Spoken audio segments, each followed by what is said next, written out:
Hi everyone, so today the highway code rule 1 to 150, and then we will get a second part video to complete the rest. And please make sure that you do watch these two videos because the highway code is part of your driving test, so it's a must to learn the highway code. So let's get started. Rule number 1. And this rule is about pavements and footways, which includes any path along the side of a road. And this should be used if provided. Wherever possible, you need to avoid being next to the curb with your back to the traffic. If you have to step onto the road, you need to look both ways first before you cross the road. Always stay aware of your environment and avoid any unnecessary distractions, such as the most popular example, a mobile phone. Always show due care and consideration for others. And if you are interested in more information about this, you can find out more in the section Rules for Pedestrians, Rules 1 to 35, subsection General Guidance, Rules 1 to 6. But again, I'm going to say that we are going to be covering all of these rules. So you will be hearing them anyway. Now, rule number 2. If there is no pavement, please keep to the right hand side of the road so that you can see any oncoming traffic. You should take extra care and be prepared to walk in a single file, especially on narrow roads or in poor light, and keep close to the side of the road. It may be safer to cross the road well before a sharp right-hand bend so that oncoming traffic has a better chance of seeing you. And then you can cross back after the bend.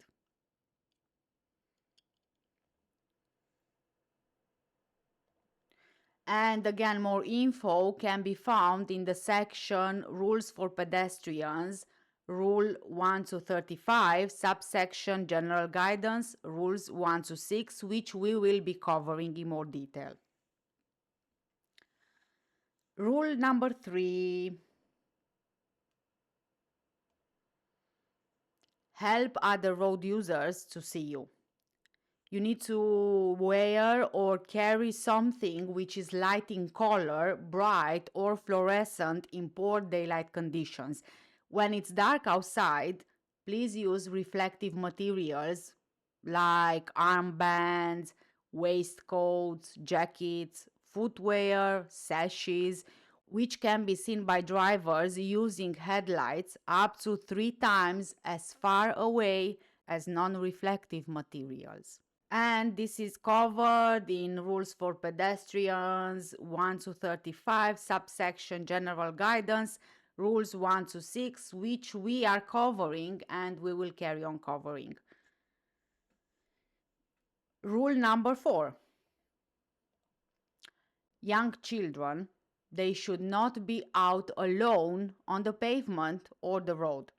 When taking children out, please keep between them and the traffic and also make sure that you hold their hands firmly. Strap very young children into pushchairs or by using reins. When pushing a young child in a buggy, don't push the buggy into the road when you are checking to see if it's clear to cross, particularly if you are in between parked vehicles. You will not be as visible to drivers between parked vehicles, so obviously that's a risk which I don't think it's worth taking. And again, this is in the Rules for Pedestrians, Rule 1 to 35, subsection General Guidance, Rules 1 to 6. And our next rule is rule number 5. Organized walks or parades, which involve large groups of people walking along a road, should use a pavement if there is one available. If there aren't any pavements available, they should keep to the left. Lookouts should be positioned at the front and at the back of the group, and they should wear fluorescent clothing in daylight and reflective clothing in the dark. At night, the lookout in front should show a white light and the lookout at the back a red light. People on the outside of large groups should also carry lights and wear reflective clothing. And this is part of rules for pedestrians, Rule 1 to 35, subsection General Guidance, Rules 1 to 6. Next rule. Rule number 6, motorways. Pedestrians must not be on motorways or on slip roads except in an emergency.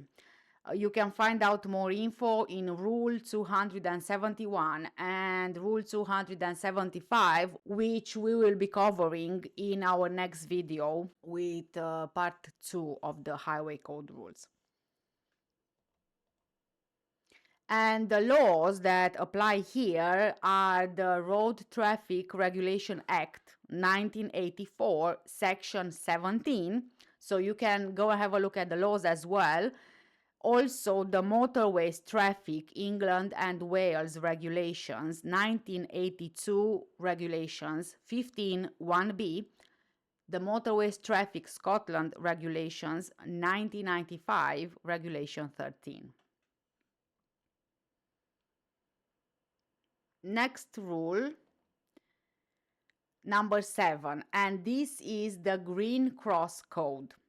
The advice which I'm going to be giving you on crossing the road is for all pedestrians. Children should be taught the code and they should not be allowed out alone until they can understand and use the code properly. The age when they can do this is different for each child. Many children, they cannot judge how fast cars are going or how far away the cars are. Children learn by example, so parents and carers should always use the code in full when they are out with their children. Because please remember that the child will copy what you are doing. The parents and carers are responsible for deciding at which age children can use it safely by themselves. So again, this is up to your child, depending on how their understanding is at what age. Now let's have a look what this code is, the Green Cross Code. A. First, find a safe place to cross, and where there is space to reach the pavement on the other side. Where there is a crossing nearby, use the crossing. It's safer to cross using a subway, a footbridge, an island, a zebra, pelican, toucan, or puffin crossing, or where there is a crossing point controlled by a police officer, a school crossing patrol, or a traffic warden. Otherwise, please choose a place where you can see clearly in all directions. Try to avoid crossing between parked cars, and you can refer to Rule 14, which we will be covering later on. Also, try to avoid crossing on a blind bend or close to the brow of a hill. Move to a space where drivers and riders can see you clearly. Don't cross the road diagonally.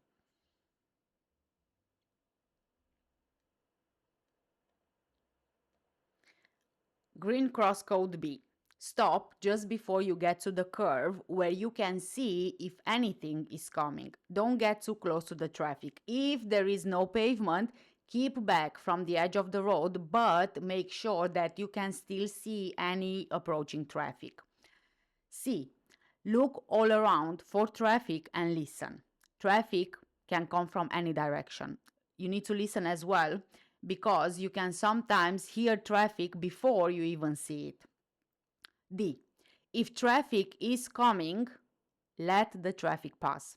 Look all around again and listen. Don't cross until there is a safe gap in traffic and until you are certain that there is enough time for you to cross.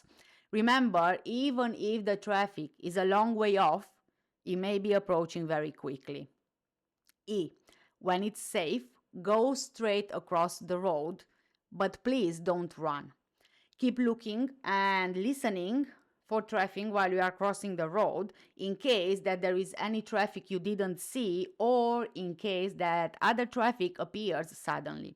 Look out for cyclists and motorcyclists which are traveling between lanes of traffic. Don't walk diagonally across the road. And the section that applies here is rules for pedestrians, Rule 1 to 35, subsection crossing the road, rules 7 to 17. Rule number 8.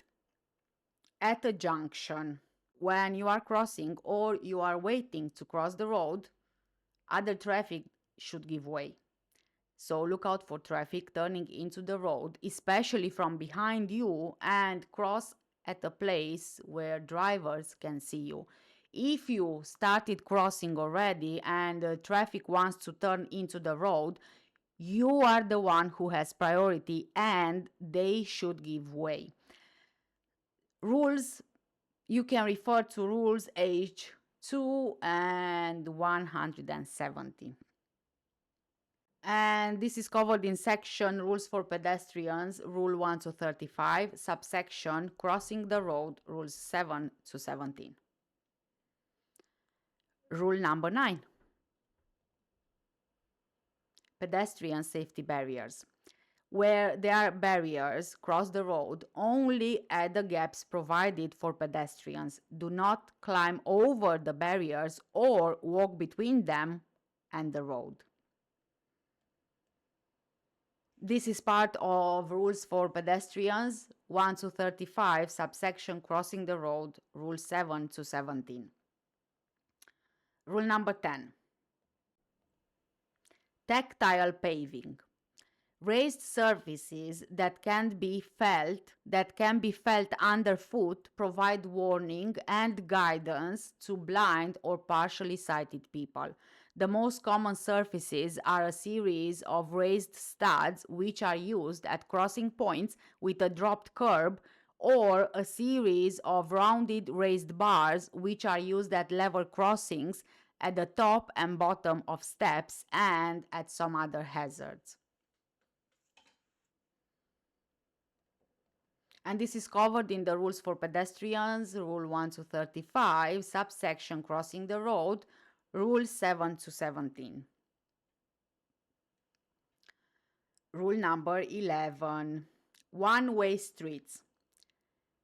On one-way streets, check which way the traffic is moving. Don't cross until it's safe to do without stopping. Bus and cycle lanes may operate in the opposite direction to the rest of the traffic. And the section that this mentions is Rules for Pedestrians, Rule 1 to 35, subsection Crossing the Road, Rule 7 to 17. Rule number 12, bus and cycle lanes. Please take care when you are crossing these lanes, as traffic may be moving faster than in the other lanes, or it may be moving against the flow of traffic. And here we have the section Rules for Pedestrians, Rules 1 to 35, which we've started covering already, subsection Crossing the Road, Rules 7 to 17. Rule number 13. Routes shared with cyclists. Cycle tracks may run alongside footpaths or pavements and be separated from them by a feature such as a change of material, a verge, a curb, or a white line. Routes like these may also incorporate short lengths of tactile paving to help visually impaired people stay on the correct side. On the pedestrian side, this may comprise of a series of flat-topped bars running across the direction of travel, also known as ladder pattern. On the cyclist side, the same bars are orientated in the direction of travel, tramline pattern. And this is covered in Rules for Pedestrians, Rules 1 to 35, subsection Crossing the Road, Rules 7 to 17. And now let's move on to rule number 14. Parked vehicles. If you have to cross between parked vehicles, use the outside edges of the vehicles as if they were the curb. Stop there and make sure that you can see all around and that the traffic can also see you. Make sure that there is a gap between any parked vehicles on the other side so that you can reach the pavement. Never cross the road in front of or behind any vehicle with its engine running, especially a large vehicle, as the driver may not be able to see you. And the rules here are rules for pedestrians 1 to 35, subsection Crossing the Road 7 to 17. Rule number 15. Reversing vehicles. Never cross behind a vehicle which is reversing, showing white reversing lights, or sounding a warning. And this is covered in Rules for Pedestrians, Rules 1 to 35, subsection Crossing the Road, Rules 7 to 17. Rule number 16. Moving vehicles. You must not get onto or hold onto a moving vehicle. This, I think we can all agree, is extremely dangerous. And this is covered, and actually the law which you can refer to is the Road Traffic Act 1988, section 26. And in the Highway Code, Rules for Pedestrians, Rules 1 to 35, subsection Crossing the Road, Rules 7 to 17. And now, rule number 17. At night, wear something reflective to make it easier for others to see you. So you can refer back to rule number 3, which we already covered. If there is no pedestrian crossing nearby, cross the road near a street light so that traffic can see you more easily.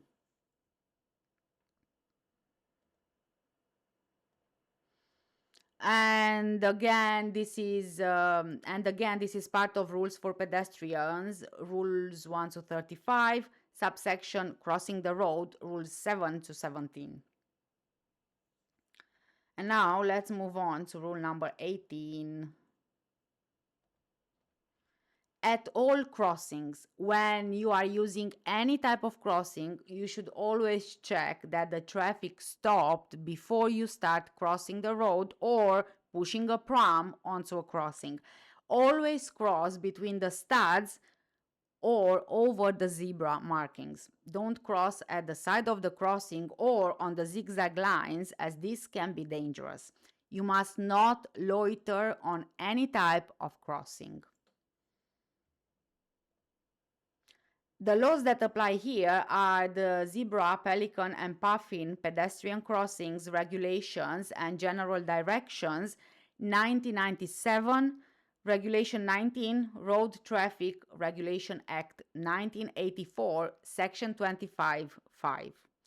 And in the Highway Code, Rules for Pedestrians, Rule 1 to 35, subsection Crossings, Rules 18 to 30, which we will be covering now.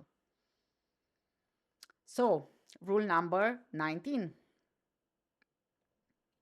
Zebra crossings. Give traffic plenty of time to see you and to stop before you start to cross. Vehicles will need more time when the road is slippery. Wait until traffic stopped from both directions or the road is clear before you cross it. Remember that traffic doesn't have to stop until someone has moved onto the crossing. Drivers and riders should give way to pedestrians waiting to cross, and they must give way to pedestrians already on a zebra crossing.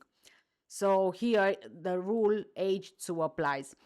Keep looking both ways and listening in case a driver or a rider didn't see you and tries to overtake a vehicle which stopped. A zebra crossing with a central island is considered as two separate crossings. So here you can refer to Rule 20, which will be our next rule. The law which applies here is the Traffic Signs Regulations and General Directions 2016, Schedule 14, Part 5. And in the Highway Code, Rules for Pedestrians 1 to 35, subsection Crossings, Rules 18 to 30, which we are already covering. So let's have a look at the next rule, Rule 20.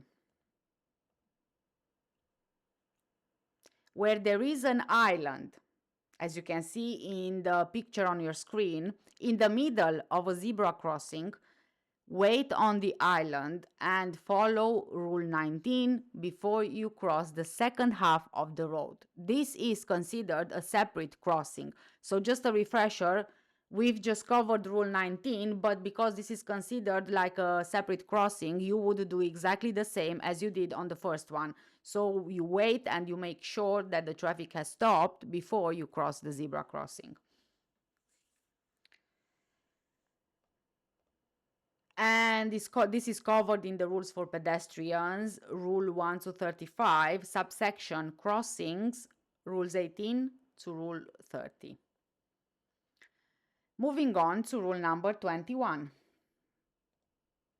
At traffic lights, there may be special signals for pedestrians. You should only start to cross the road when the green figure shows. If you have started to cross the road and the green figure goes out, you should still have time to reach the other side, but please don't delay. If no pedestrian signals have been provided, watch carefully and don't cross until the traffic lights are red and until the traffic stopped. Keep looking and check for traffic that may be turning the corner. Remember that traffic lights may let traffic move in some lanes while traffic in other lanes has stopped.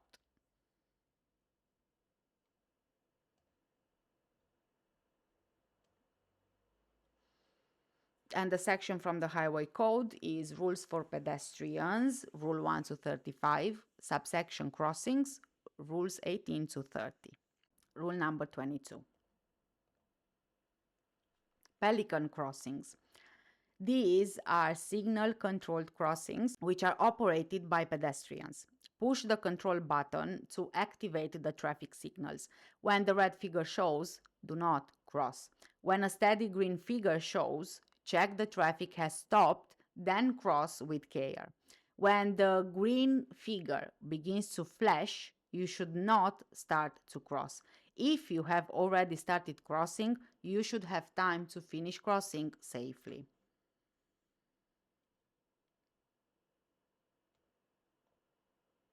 And this is covered in the Highway Code, Rules for Pedestrians, Rule 1 to 35, which we are covering, subsection Crossings, Rules 18 to 30, which we are covering right now.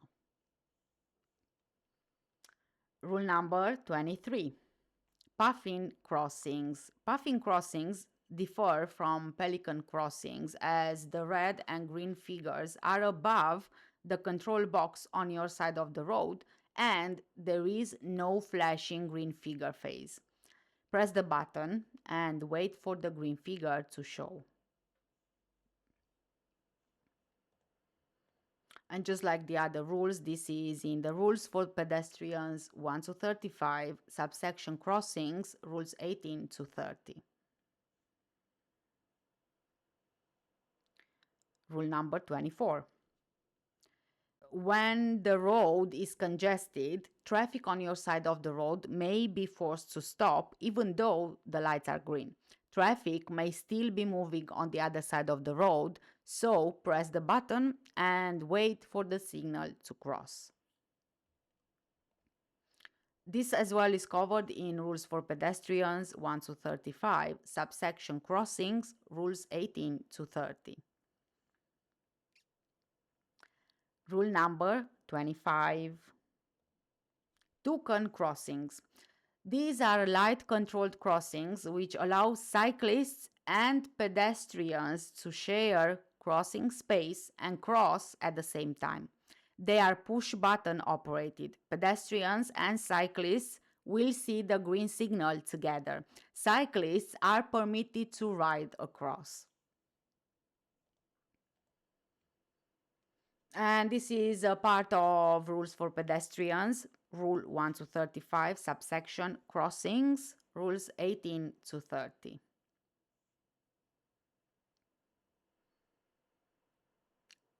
Rule number 26.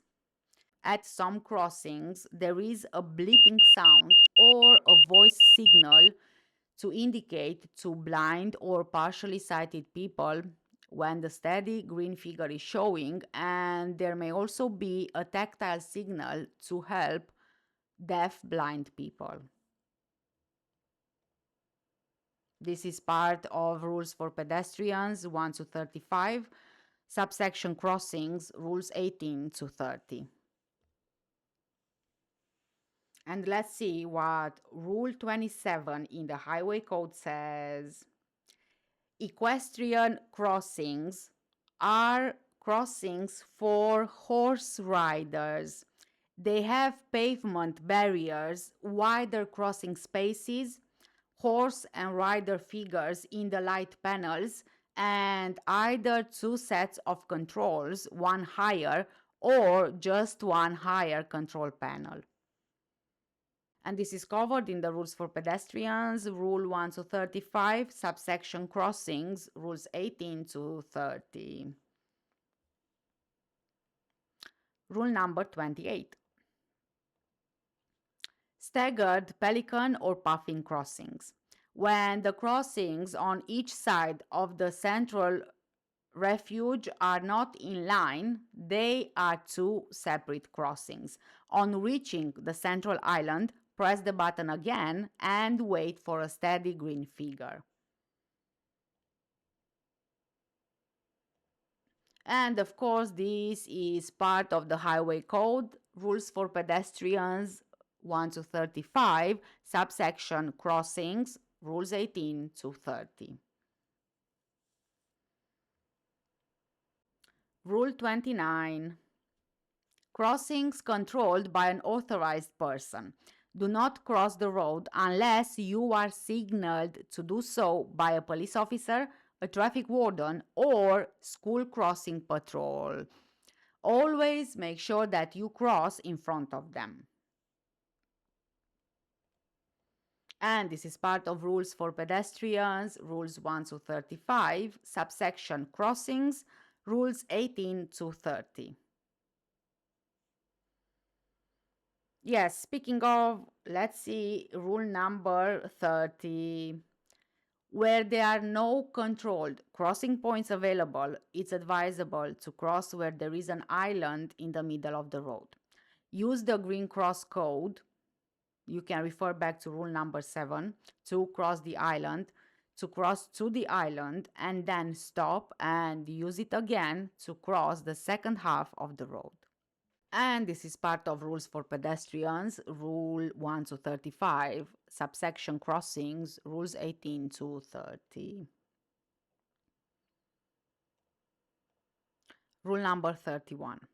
Emergency vehicles. If an ambulance, fire engine, police, or other emergency vehicle approaches using flashing blue lights, headlights, and or sirens, please keep off the road. And this is part of rules for pedestrians, rules 1 to 35, which we've started covering. Subsection situations needing extra care, rules 31 to 35, which we are covering just now. And now let's have a look at rule number 32. Buses. Get on or off a bus when it's stopped to allow you to do that. Watch out for cyclists when you are getting off. Never cross the road directly behind or in front of a bus. Wait until the bus moved off and until you can see clearly in both directions. And again, this is covered or contained in the rules for pedestrians 1 to 35, subsection situations needing extra care, rule 31 to 35. Rule number 33. Tramways. These may run through pedestrian areas. Their path will be marked out by shallow curbs, changes in the paving or other road surface, white lines, or yellow dots. Cross at designated crossings where provided. Elsewhere, treat trams as you would other road vehicles and look both ways along the track before crossing. Don't walk along the track as trams may come up behind you. Trams, please be aware that they move quietly and they cannot steer to avoid you.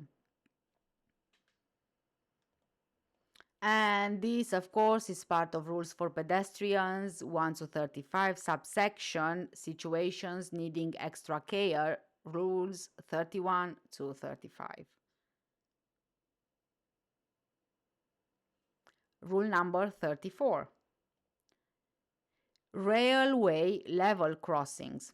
You must not cross or pass a stop line when the red lights show, including a red pedestrian figure. Also, do not cross if an alarm is sounding or the barriers are being lowered. The tone of the alarm may change if another train is approaching. If there are no lights, alarms, or barriers, stop, look both ways, and listen before crossing.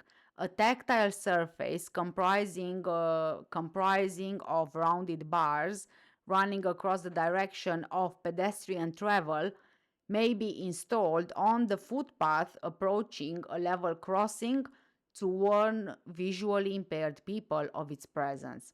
The tactile surface should extend across the full width of the footway and should be located at an appropriate distance from the barrier or projected line of the barrier.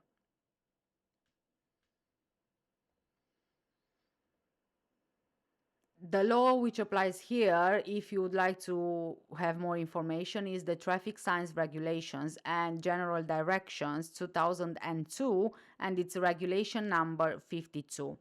Also, as for the Highway Code, this is part of rules for pedestrians 1 to 35, subsection situations needing extra care, rules 31 to 35. And now let's have a look at rule 35. Street and pavement repairs. A pavement may be closed temporarily because it's not safe to use. Take extra care if you are directed to walk in or to cross the road. And this is part of rules for pedestrians, rules 1 to 35, subsection situations needing extra care, rules 31 to 35, which we've just covered. Rule number 36. There is one class of manual wheelchair which is called a class 1 invalid carriage, and two classes of powered wheelchairs and powered mobility scooters. Manual wheelchairs and class 2 vehicles are those with an upper speed limit of 4 miles per hour or 6 kilometers per hour, and they are designed to be used on pavements. Class 3 vehicles are those with an upper speed limit of 8 miles per hour or 12 kilometers per hour, and they are equipped to be used on the road as well as the pavement. And this is part of the Highway Code rules for users of powered wheelchairs and mobility scooters, rules 36 to 46, which we've just started covering, subsection powered wheelchairs and mobility scooters, rule 36 to 37. Rule number 37.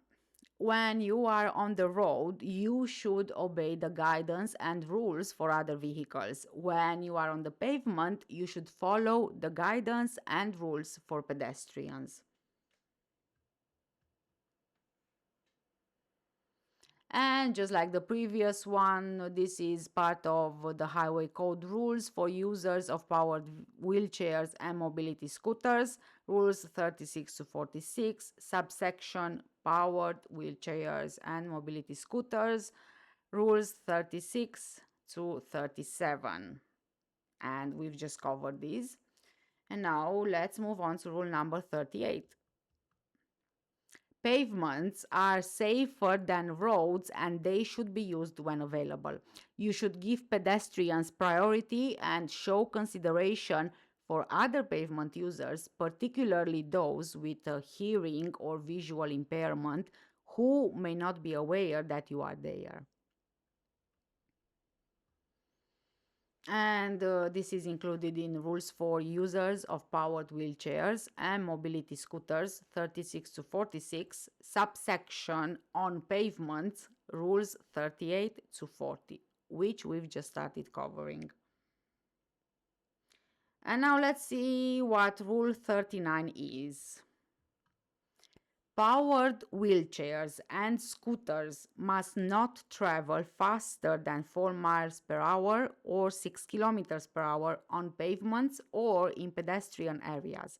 You may need to reduce your speed to adjust to other pavement users who may not be able to move out of your way quickly enough or where the pavement is just too narrow. And the law which applies here is the use of invalid carriages on highway regulations 1988 regulation number 4. And in the highway code, these are rules for users of powered wheelchairs and mobility scooters 36 to 46, subsection on pavements, rule 38 to 40. And now let's have a look at rule number 40.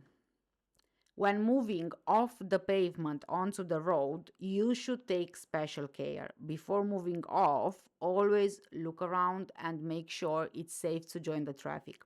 Always try to use dropped curbs when moving off the pavement, even if this means traveling further to locate one. If you have to climb or descend a curb, always approach it at right angles and don't try to negotiate a curb higher than the vehicle manufacturer's recommendations. And this is in rules for users of powered wheelchairs and mobility scooters, rules 36 to 46, subsection on pavements, rules 38 to 40. Rule number 41. You should take care when you are traveling on the road as you may be traveling more slowly than other traffic. Your machine is restricted to 8 miles per hour or 12 kilometers per hour and may be less visible. This is part of rules for users of powered wheelchairs and mobility scooters, rules 36 to 46, subsection on the road, rules 41 to 46. Now let's have a look at rule number 42. When on the road, class 3 vehicles should travel in the direction of the traffic. Class 2 users should always use the pavement when it's available. When there is no pavement available, you should use caution when you are on the road. Class 2 users should, where possible, travel in the direction of the traffic.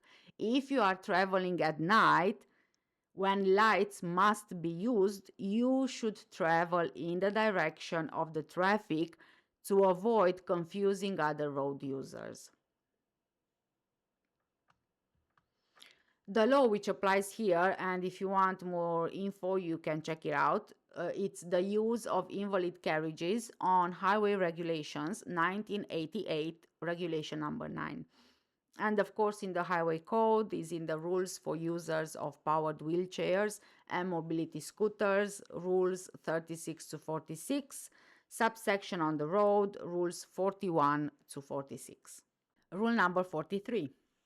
You must follow the same rules about using lights, indicators, and horns as for other road vehicles if your vehicle is fitted with them. At night, lights must be used.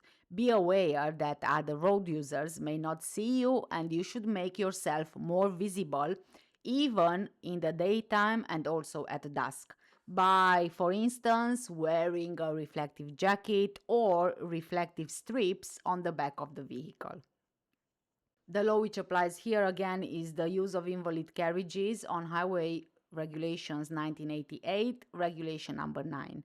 And in the Highway Code, rules for users of powered wheelchairs and mobility scooters, rules 36 to 46. Subsection on the road, rules 41 to 46. Rule number 44. Take extra care at road junctions. When you are going straight ahead, check to make sure that there are no vehicles about to cross your path from the left, the right, or overtaking you and turning left. There are several options for dealing with right turns, especially turning in from a major road. If moving into the middle of the road is difficult or dangerous, you can stop on the left-hand side of the road and wait for a safe gap in the traffic. Negotiate the turn as a pedestrian, for example, travel along the pavement and cross the road between pavements where it's safe to do so. Class 3 users should switch the vehicle to the lower speed limit when on the pavements. If the junction is too hazardous, it may be worth considering an alternative route. Similarly, when you are negotiating major roundabouts, for example, with 2 or more lanes, it may be safer for you to use the pavement or to find a route which avoids the roundabout altogether. And this is part of rules for users of powered wheelchairs and mobility scooters 36 to 46, subsection on the road, rules 41 to 46. Rule number 45. All normal parking restrictions should be observed. Your vehicle should not be left unattended if it causes an obstruction to other pedestrians, especially those in wheelchairs. Parking concessions provided under the blue badge scheme, you can check further reading for the blue badge scheme, will apply to those vehicles displaying a valid blue badge. And this is in the rules for users of powered wheelchairs and mobility scooters 36 to 46, subsection on the road, rules 41 to 46. And now let's have a look at rule number 46. These vehicles must not be used on motorways, so please refer to the Rule 253, which we will be covering in Part 2. They should not be used on unrestricted dual carriageways where the speed limit exceeds 50 miles per hour or 80 kilometers per hour.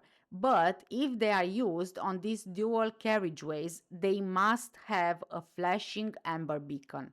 A flashing amber beacon should be used on all other dual carriageways. And this will be contained in rule number 220 in part 2. And the law which applies here is the Road Traffic Regulation Act 1984, section 17, 2 and 3, then also the Road Vehicle Lighting Regulations 1989, Regulations 17, 1 and 26. Also, the Highway Code, rules for users of powered wheelchairs and mobility scooters, rules 36 to 46, subsection on the road, rules 41 to 46. Rule number 47. Horse-drawn vehicles used on the highway should be operated and maintained in accordance with standards set out in the Department for Transport's Code of Practice for Horse-Drawn Vehicles. This code lays down the requirements for a road driving assessment and includes a comprehensive list of safety checks to ensure that the carriage and its fittings are safe and in good working order. The standards set out in the road driving assessment may be required to be met by a local authority if an operator wishes to obtain a local authority license to operate a passenger carrying service. And this is in the rules about animals, rules 47 to 58, which we just started covering, subsection horse-drawn vehicles, rules 47 to 48. Let's have a look at rule number 48. Safety equipment and clothing. All horse-drawn vehicles should have two red rear reflectors. It's safer not to drive at night, but if you do drive, a light showing white to the front and red to the rear must be fitted. The law which applies here is the Road Vehicles Lighting Regulations 1989, regulation number 4. Also the Highway Code, rules about animals, rules 47 to 58, which we've just started covering, subsection horse-drawn vehicles, rule 47 to 48. Let's see rule number 49. Safety equipment. Children under the age of 14 must wear a helmet which complies with the regulations. It must be fastened securely. Other riders should also follow these requirements. These requirements do not apply to a child who is a follower of the Sikh religion while wearing a turban. And the laws are horses, Protective Headgear for Young Riders Act 1990, Section 1, the Horses Protective Headgear for Young Riders Regulations 1992, Regulation 3. Also in the Highway Code, rules about animals, rules 47 to 58, which we are covering now, subsection horse riders, rules 49 to 55. Rule number 50. Other clothing. You should wear boots or shoes with hard soles and heels, light colored or fluorescent clothing in daylight, and reflective clothing if you have to ride at night or in poor visibility. And of course, this is contained in rules about animals, rules 47 to 58, subsection horse riders, rules 49 to 55. Rule number 51. At night, it's safer not to ride on the road at night or in poor visibility. But if you do, make sure that you wear reflective clothing and your horse has reflective bands above the fetlock joints. A light which shows white to the front and red to the rear should be fitted with a band to the rider's right arm and or leg or riding boot. If you are leading a horse at night, carry a light in your right hand, showing white to the front and red to the rear, and wear reflective clothing on both you and your horse. It's strongly recommended that a fluorescent reflective tail guard is also worn by your horse. And the Highway Code section that applies here, rules about animals, rules 47 to 58, subsection horse riders, rules 49 to 55. And now let's have a look at rule number 52. Before you take a horse or a horse-drawn vehicle onto the road, you should ensure all tech fits well and is in good condition, and make sure that you can control the horse.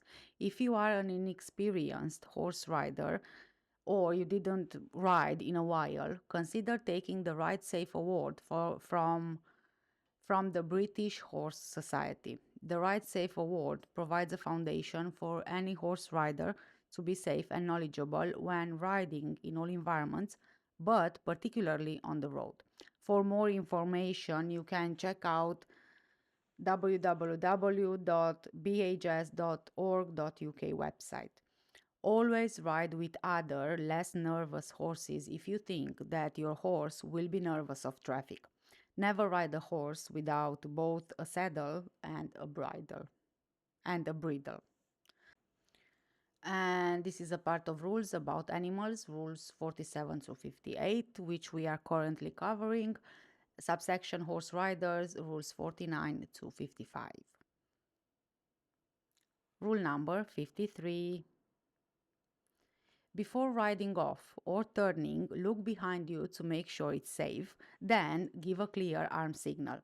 When riding on the road, you should keep to the left, keep both hands on the reins unless you are signaling, keep both feet in the stirrups, don't carry another person, don't carry anything which might affect your balance or get tangled up with the reins, keep a horse you are leading to your left, move in the direction of the traffic flow in a one-way street, never ride more than two abreast, and ride in a single file on narrow or busy roads and when riding round bends.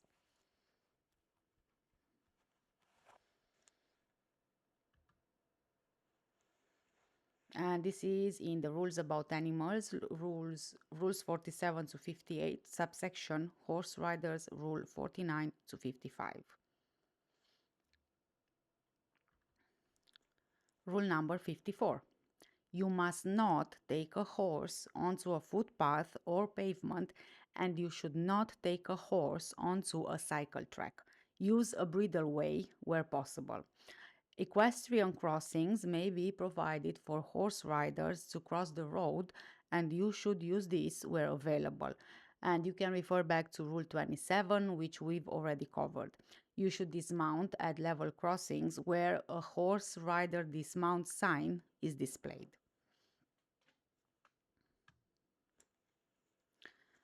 The law that applies here is Highway Act 1835, Section 72, Roads, Section 72, and Roads Scotland Act 1984, Section 1295.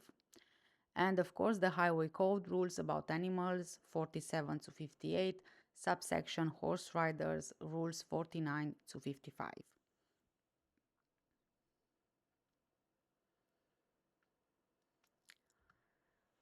Rule number 55.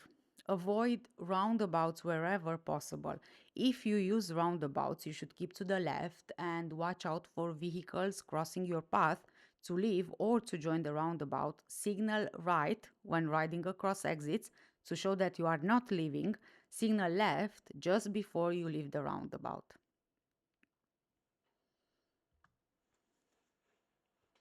And this is in Rules About Animals 47 to 58, subsection Horse Riders, Rules 49 to 55, which we just covered.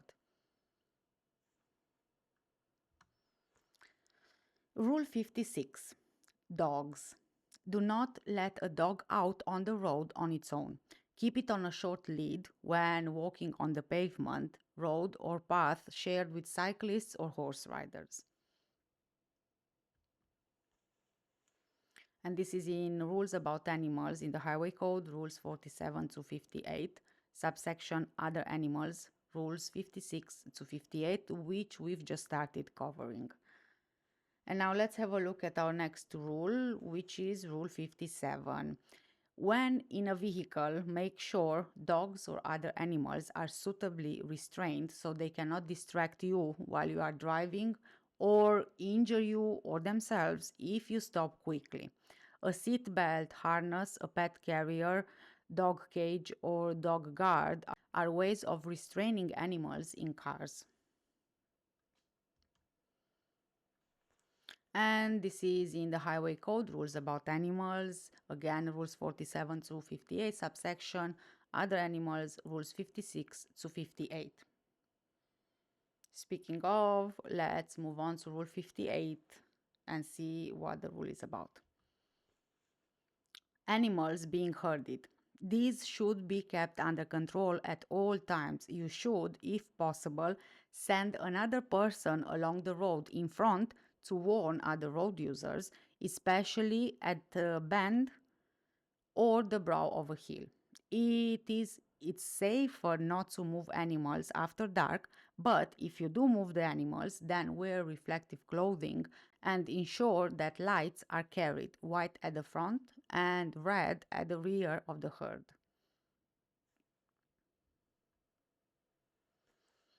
And this is in rules about animals in the Highway Code 47 to 58, subsection other animals, rule 56 to 58, which we've just covered.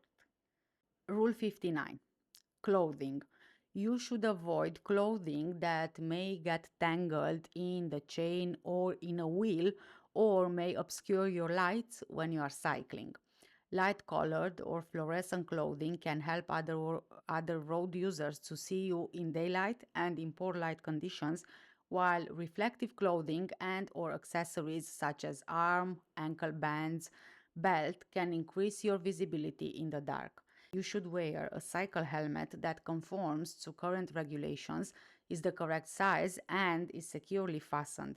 Evidence suggests that a correctly fitted helmet will reduce your risk of sustaining a head injury in certain circumstances.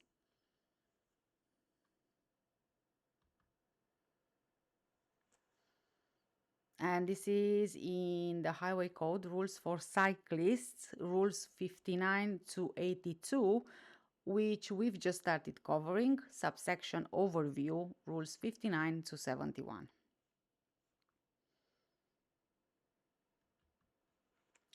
Rule number 60. At night, your cycle must have white front and red rear lights lit. It must also be fitted with a red rear reflector and amber pedal reflectors if manufactured after 1st of October 1985. White front reflectors and spoke reflectors will also help you to be seen. Flashing lights are permitted, but it's recommended that cyclists who are riding in areas without street lighting use a steady front lamp.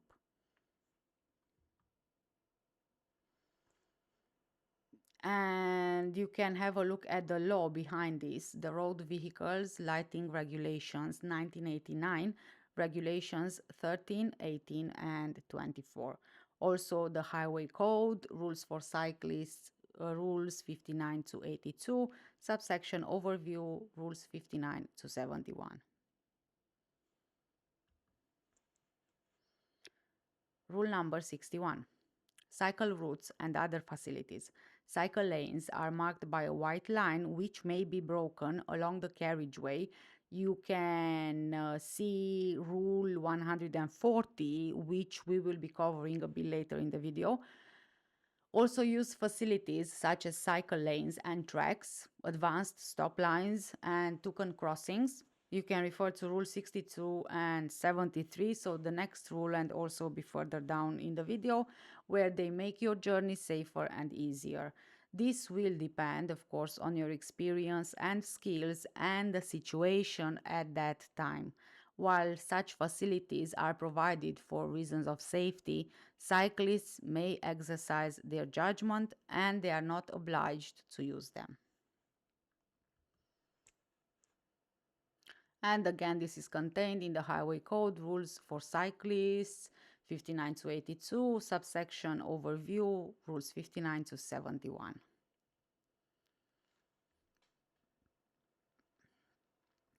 Rule number 62.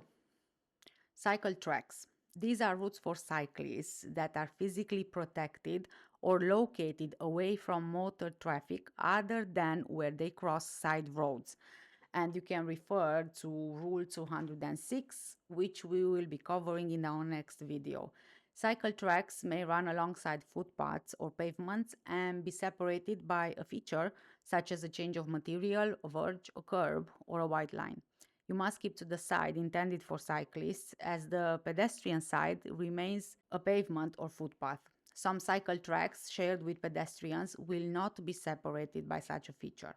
On such shared use routes, you should always take care when passing pedestrians, especially children, older or disabled people, and allow them plenty of room. Always be prepared to slow down and stop if necessary.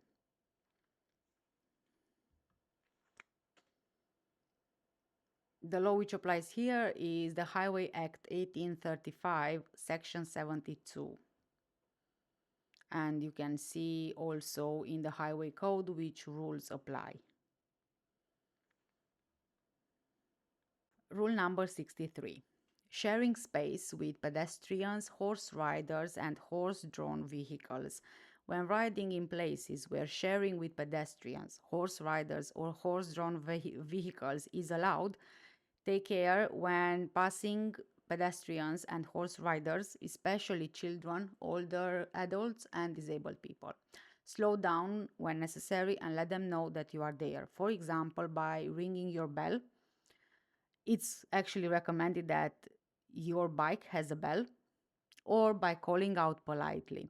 Remember that pedestrians may be deaf, blind, or partially sighted, and that this may not be obvious. Don't pass pedestrians, horse riders, or horse drawn vehicles closely or at high speed, particularly from behind. You should not pass a horse on their left. Remember that horses can be startled if passed without warning. Always be prepared to slow down and stop when necessary. And you can have a look at the highway code sections and subsection rules which apply here. Rule 64. You must not cycle on a pavement. The law which applies here is the Highway Act 1835, Section 72, and Roads Scotland Act 1984, Section 129, and of course it's also contained in the Highway Code. Rules from 59 to 82 and from 59 to 71. If you have a look there, is telling you in which section and subsection. Rule number 65. Bus lanes. Most bus lanes may be used by cyclists as indicated on signs. Watch out for people getting on or off a bus. Be very careful when you are overtaking a bus or when you are leaving a bus lane, as you will be entering a busier traffic. Don't pass between the curb and the bus when it's at a stop.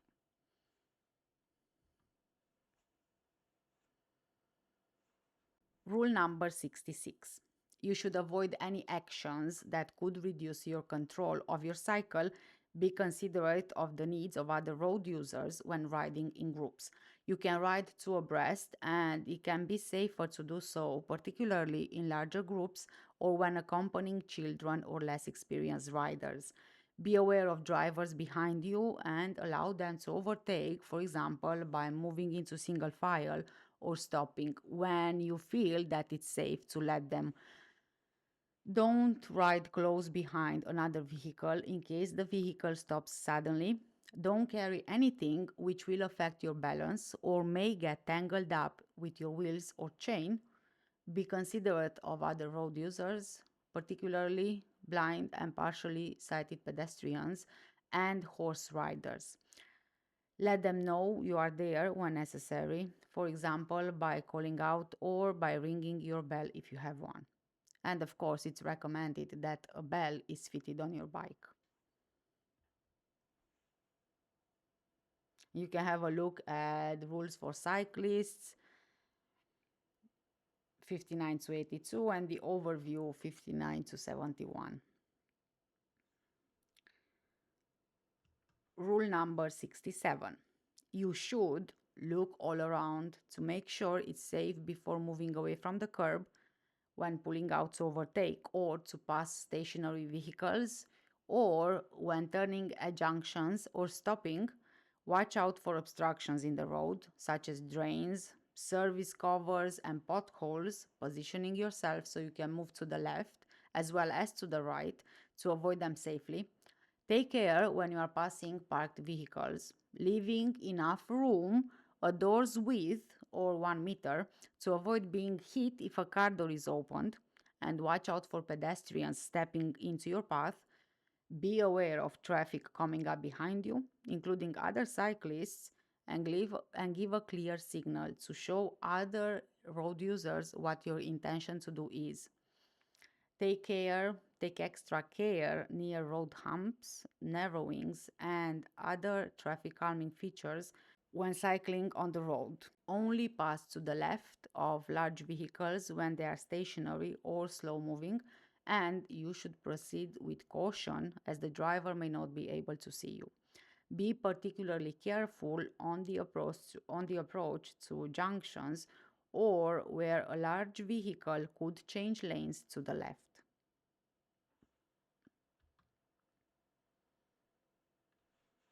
And of course, that this is part of the highway code rules for cyclists 59 to 82 in the and in the subsection overview rules 59 to 71.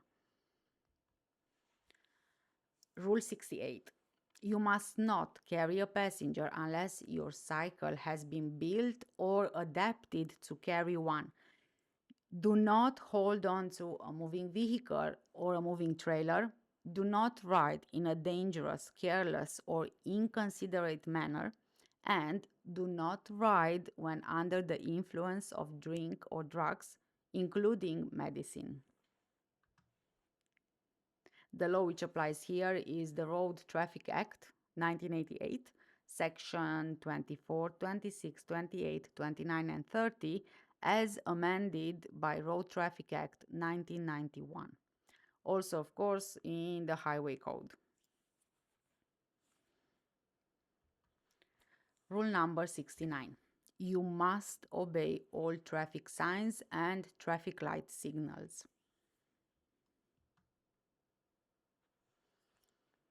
The law which applies in this case is the Road Traffic Act 1988, Section 36, then the Traffic Signs Regulations and General Directions 2016, Schedule 3, Part 3, Schedule 7, Part 4, Schedule 9, Part 4 and 6, Schedule 13, Part 6, and Schedule 14, Part 2, and also the Highway Code.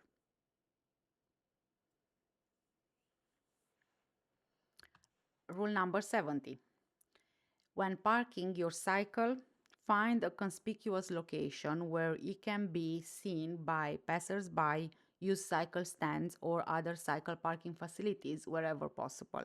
Don't leave the cycle where it will cause an obstruction or a hazard to other road users, and make sure that you secure your cycle well so that it will not fall over and become an obstruction or a hazard.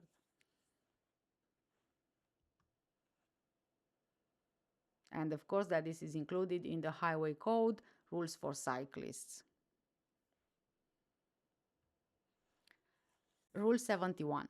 At traffic light junctions and at cycle-only crossings with traffic lights, you must not cross the stop line when the traffic lights are red.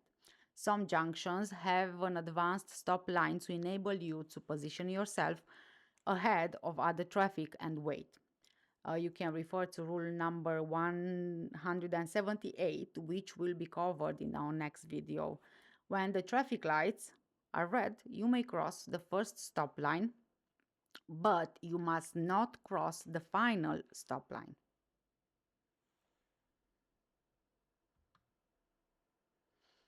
The laws which apply here are Road Traffic Act 1988, Section 36, and the Traffic Signs Regulations and General Directions 2002, Regulations 10 and 36.1.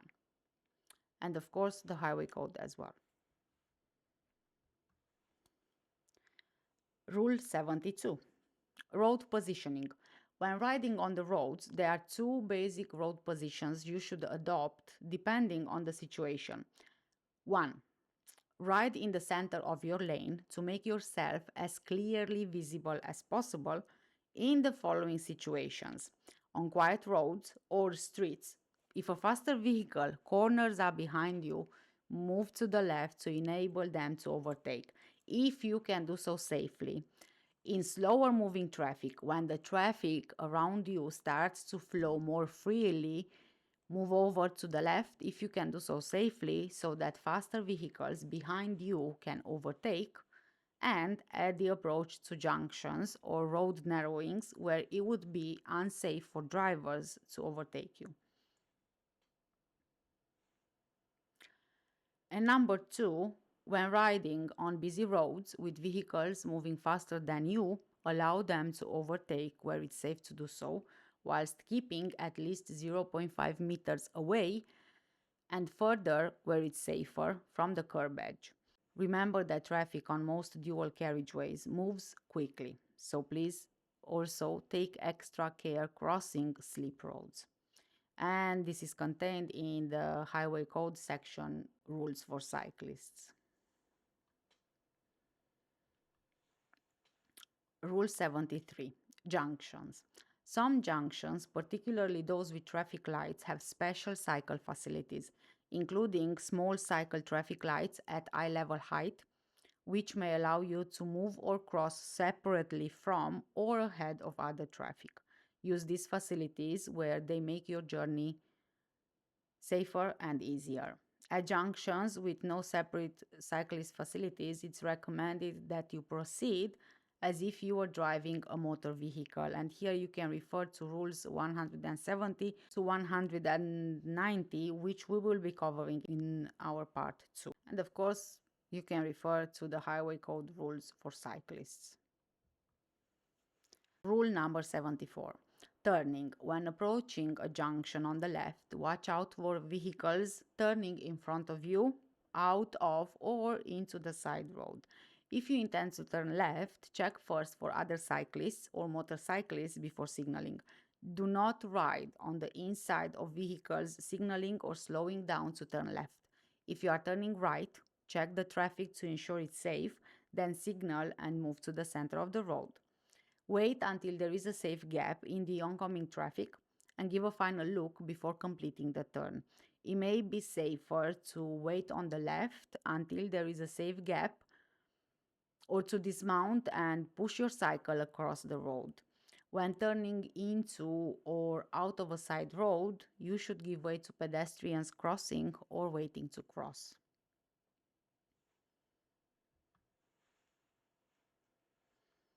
And you can refer to rules for cyclists 59 to 82 in the Highway Code, subsection road junctions, rules 72 to 75, which we are currently covering. Rule 75. Two-stage turns. At some signal control junctions, there may be signs and markings informing cyclists to turn right in two stages. Stage 1. When the traffic light turns green, cyclists wishing to make the turn should go straight ahead to the location marked by a cycle symbol and turn arrow on the carriageway. Then stop and wait there. Stage 2. When the traffic lights on the far side of the junction, now facing the cyclists, turn green, they should then complete the maneuver. And here you can refer to the Highway Code rules for cyclists 59 to 82, subsection road junctions 72 to 75, which we've just covered. Rule 76. Going straight ahead. If you are going straight ahead at a junction, you have priority over traffic waiting to turn into or out of the side road, unless road signs or markings indicate otherwise. Check that you can proceed safely, particularly when approaching junctions on the left alongside stationary or slow-moving traffic. Watch out for drivers intending to turn across your path.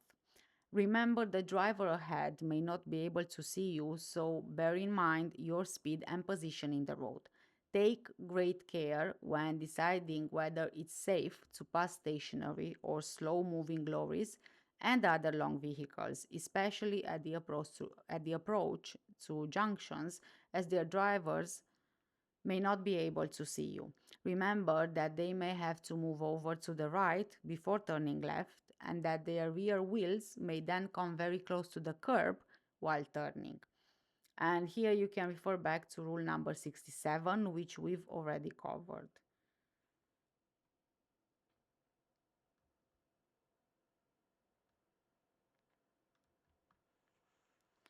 Rule 77. Busy roads. When you are crossing faster on busy main roads, you may find it safer and easier to dismount and push your cycle across. Wait for a safe gap in the traffic before doing so, especially on faster roads and dual carriageways, and make use of traffic islands or central reservations to help you where appropriate.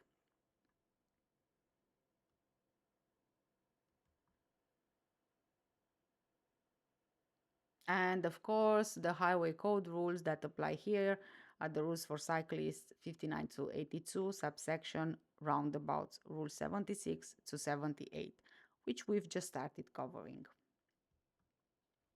Rule 78.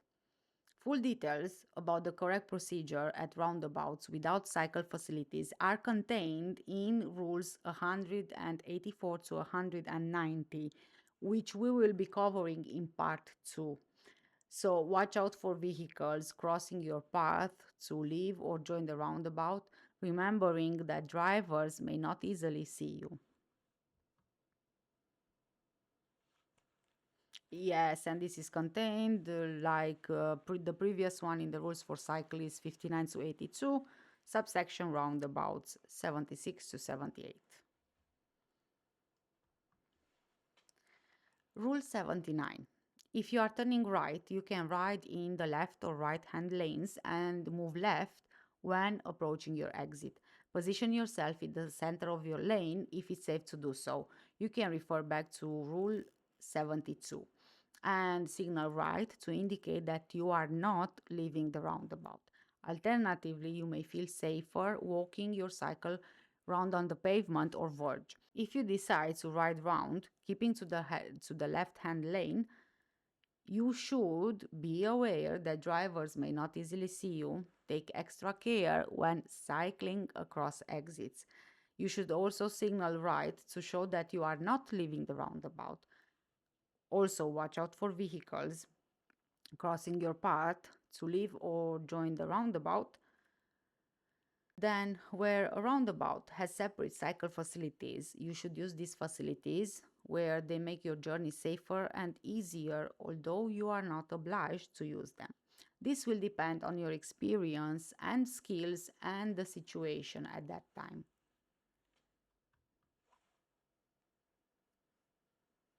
And of course, here you can refer to the highway code rules for cyclists, subsection crossing the road. Rule 80. Give plenty of room to long vehicles on the roundabout as they need more space to maneuver.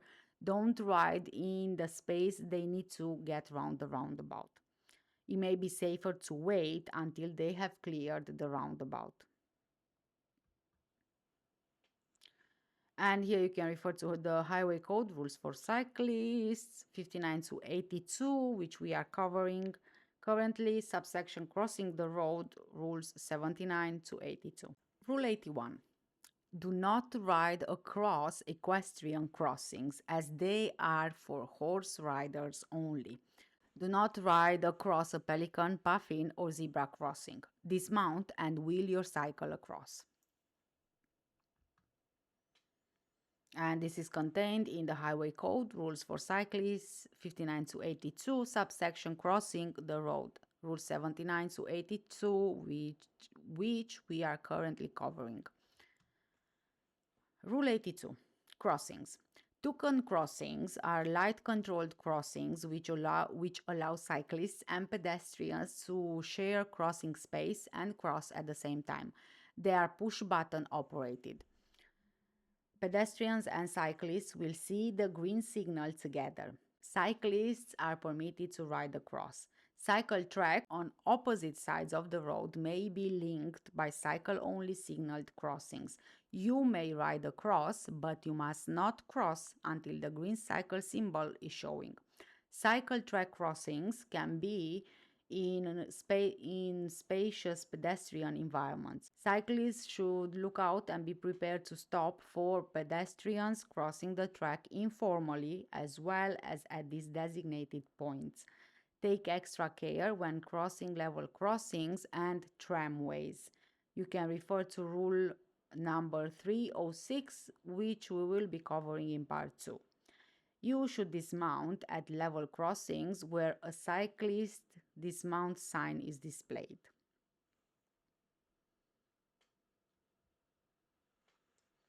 The law which apply here is the Traffic Signs Regulations and General Directions 2002, Schedule 14, Part 1, and of course in the Highway Code as well. Rule 83. On all journeys, the rider and pillion passenger on a motorcycle, scooter, or moped must wear a protective helmet. This does not apply to a follower of the Sikh religion while wearing a turban. Helmets must comply with the regulations and they must be fastened securely. Riders and passengers of motor, tricycles, and quadricycles, also called quad bikes, should also wear a protective helmet. Before each journey, check that your helmet visor is clean and in good condition. The laws which apply here are the Road Traffic Act 1988, Section 16 and 17, the Motorcycles Protective Helmets Regulations 1998 as amended Regulation 4, and also in the Highway Code, rules for motorcyclists 83 to 88, which we've just started covering, subsection General Rules 83 to 88. Rule 84. It's also advisable to wear eye protectors which must comply with the regulations. Scratched or poorly fitting eye protectors can limit your view when riding, particularly in bright sunshine and the hours of darkness. Consider wearing ear protection as well.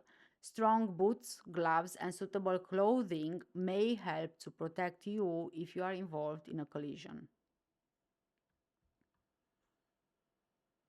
The laws which apply here are the Road Traffic Act 1988, Section 18, the Motorcycles Eye Protectors Regulations 1999 as amended Regulation 4, and rules for motorcyclists in the Highway Code 83 to 88, subsection General 83 to 88. And by the way, we are covering these rules now. Rule 85. You must not carry more than one pillion passenger who must sit astride the machine on a proper seat. They should face forward with both feet on the footrests. You must not carry a pillion passenger unless your motorcycle is designed to do so. Provisional license holders must not carry a pillion passenger.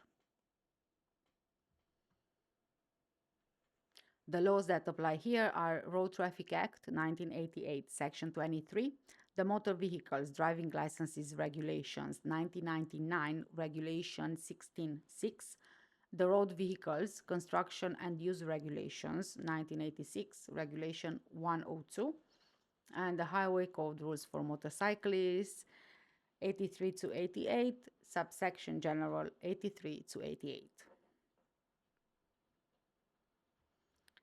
Rule 86. Daylight riding. Make yourself as visible as possible from the side as well as front and the rear. You could wear a light or brightly colored helmet and fluorescent clothing or strips. Dipped headlights, even in good daylight, may also make you more conspicuous.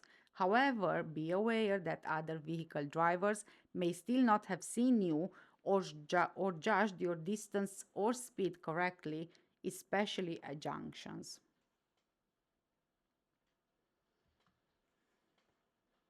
And you can refer to the rules for motorcyclists in the Highway Code 83 to 88, subsection General 83 to 88, which we are covering right now.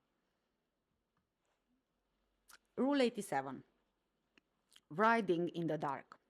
Wear reflective clothing or strips to improve your visibility in the dark. These reflect light from the headlamps of other vehicles, making you visible from a longer distance. So you can have a look at Rule 113 to 116 for lighting requirements, which we will be covering shortly in this video. And again, we have the same high code rules section and subsection as the previous one. Rule 88, maneuvering. You should be aware of what is behind and to the sides before maneuvering. Look behind you. Use mirrors if they are fitted. When in traffic use, look out for pedestrians crossing between vehicles and vehicles emerging from junctions or changing lanes. Position yourself so that drivers in front can see you in their mirrors. Additionally, when filtering in slow moving traffic, take care and keep your speed low. Remember, observation, signal, maneuver.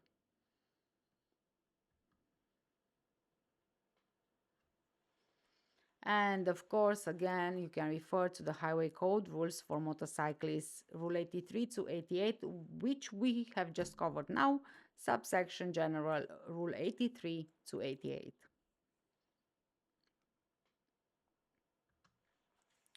Rule 89, vehicle condition.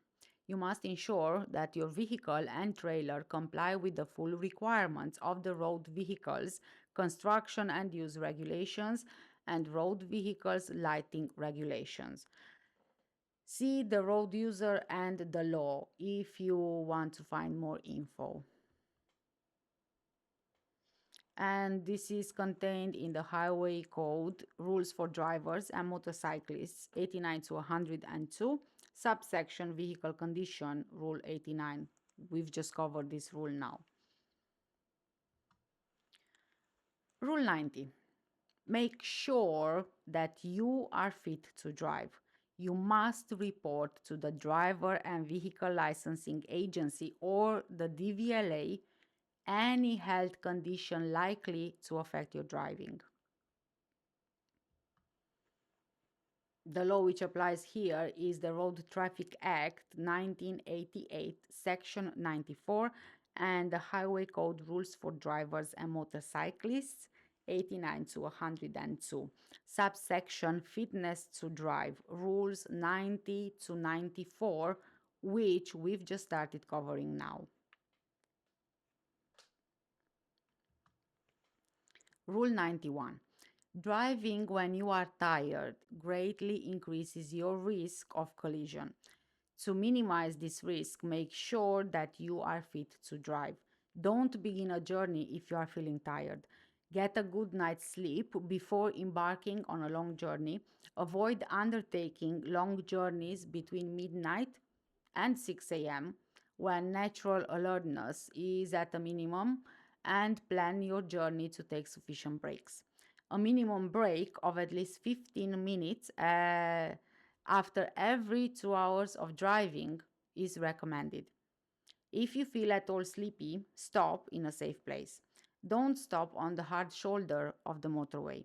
The most effective ways to counter sleepiness are to drink, for example, 2 cups of caffeinated coffee and to take a short nap of at least 15 minutes. And again, we can find this in the highway code, which we are just doing now, rules for drivers and motorcyclists, rules 89 to 102, subsection fitness to drive, rules 90 to 94, which we are covering just now. Rule 92, vision. You must be able to read a vehicle number plate in good daylight from a distance of 20 meters or 20.5 meters where the old style number plate is used. If you need to wear glasses or contact lenses to do this, you must wear them at all times while driving. The police have the power to require a driver to undertake an eyesight test. The laws which apply here are the Road Traffic Act 1988, Section 96, the Motor Vehicles Driving Licenses Regulations 1999, Regulation 40 and Schedule 8, and of course the Highway Code rules for drivers and motorcyclists 89 to 102, subsection Fitness to Drive, rules 90 to 94. Rule 93. Slow down and if necessary, stop if you are dazzled by bright sunlight. And you can refer here to the rules for drivers and motorcyclists, rules 89 to 102 from the Highway Code, which we are just covering now, subsection fitness to drive, rules 90 to 94. So bearing this in mind, let's move on to rule 94 and see what it says. At night or in poor visibility, do not use tinted glasses, lenses, or visors if they restrict your vision. And again, like I said in the previous rule, this is contained in the Highway Code rules for drivers and motorcyclists, 89 to 102, subsection fitness to drive, rules 90 to 94.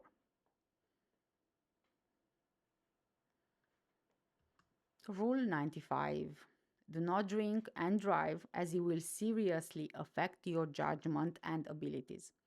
In England and Wales, you must not drive with a breath alcohol level higher than 35 micrograms, 100 milliliters of breath, or a blood alcohol level of more than 80 milligrams, 100 milliliters of blood. In Scotland, the legal limits are lower. You must not drive with a breath alcohol level higher than 22 micrograms, 100 milliliters of breath, or a blood alcohol level of more than 50 milligrams, 100 milliliters of blood. The laws which apply here are Road Traffic Act 1988, Section 4511(2), and the Road Traffic Act 1988, Prescribed Limit Scotland Regulations 2014, and the Highway Code Rules for Drivers and Motorcyclists 89 to 102, subsection Alcohol and Drugs, Rules 95 to 96, which we just started covering now. Rule 96. You must not drive under the influence of drugs or medicine. For medicines, check with your doctor or pharmacist and don't drive if you are advised that you may be impaired. You must not drive if you have illegal drugs or certain medicines in your blood above specified limits. It's highly dangerous, so never take illegal drugs if you are planning to drive. The effects are unpredictable but can even be more severe than alcohol and result in fatal or serious road crashes. Illegal drugs have been specified at very low levels, so even small amounts of use could be above the specified limits. The limits for certain medicines have been specified at higher levels, above the levels generally found in the blood of patients who have taken normal therapeutic doses. If you are found to have a concentration of a drug above its specified limit in your blood because you have been prescribed or legitimately supplied a particularly high dose of medicine, then you can raise a statutory medical reference provided your driving was not impaired by the medicine you are taking.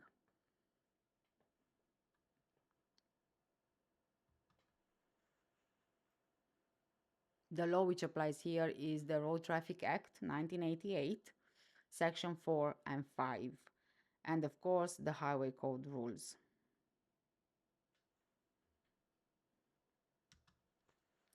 Rule 97.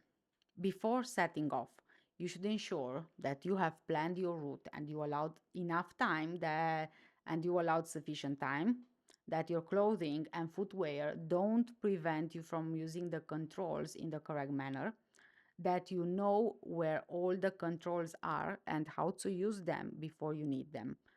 Not all vehicles are the same. Don't wait until it's too late to find out.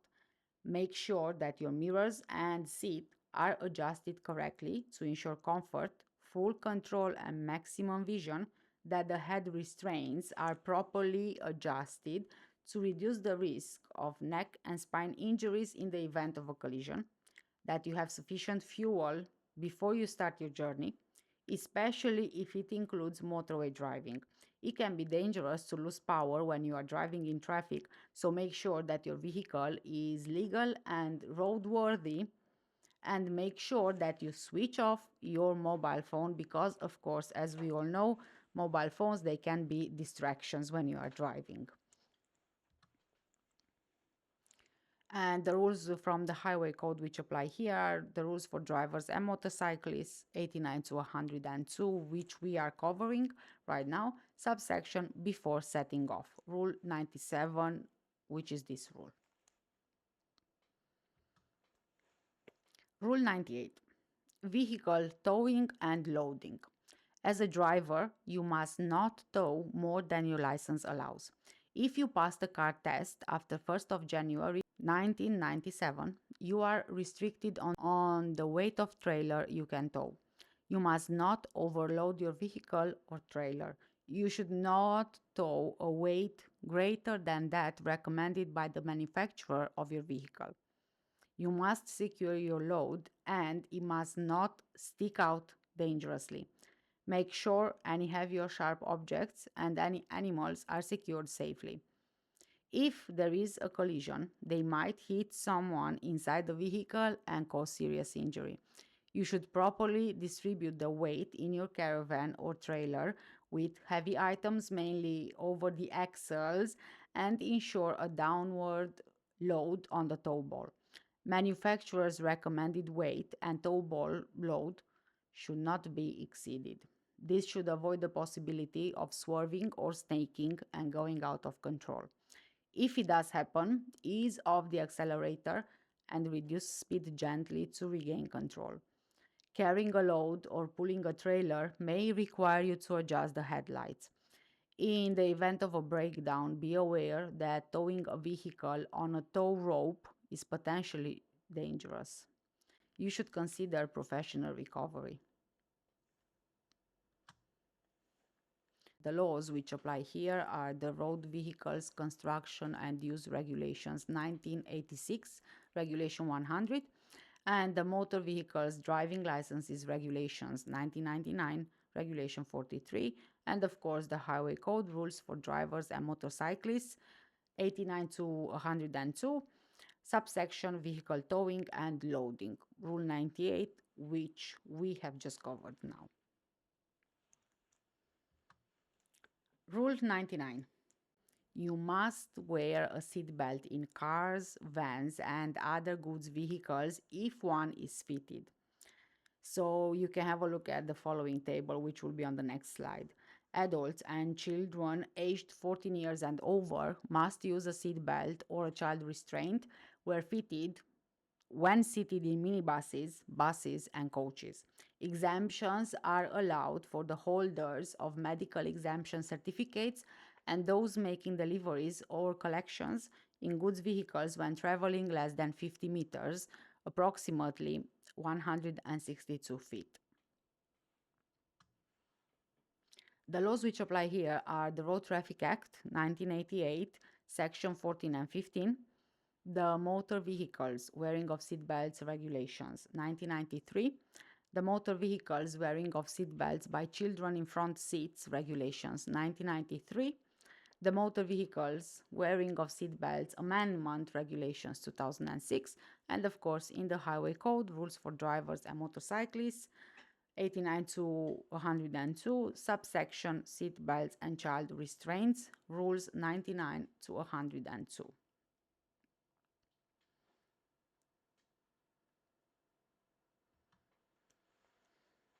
And here is the table. You can have a look at the seat belt requirements. And this table, it's in fact giving you the main legal requirements for wearing seat belts in cars, vans, and other goods vehicles. So, you can pause the video right here, take a screenshot or take a photo so you can have this handy whenever you need it.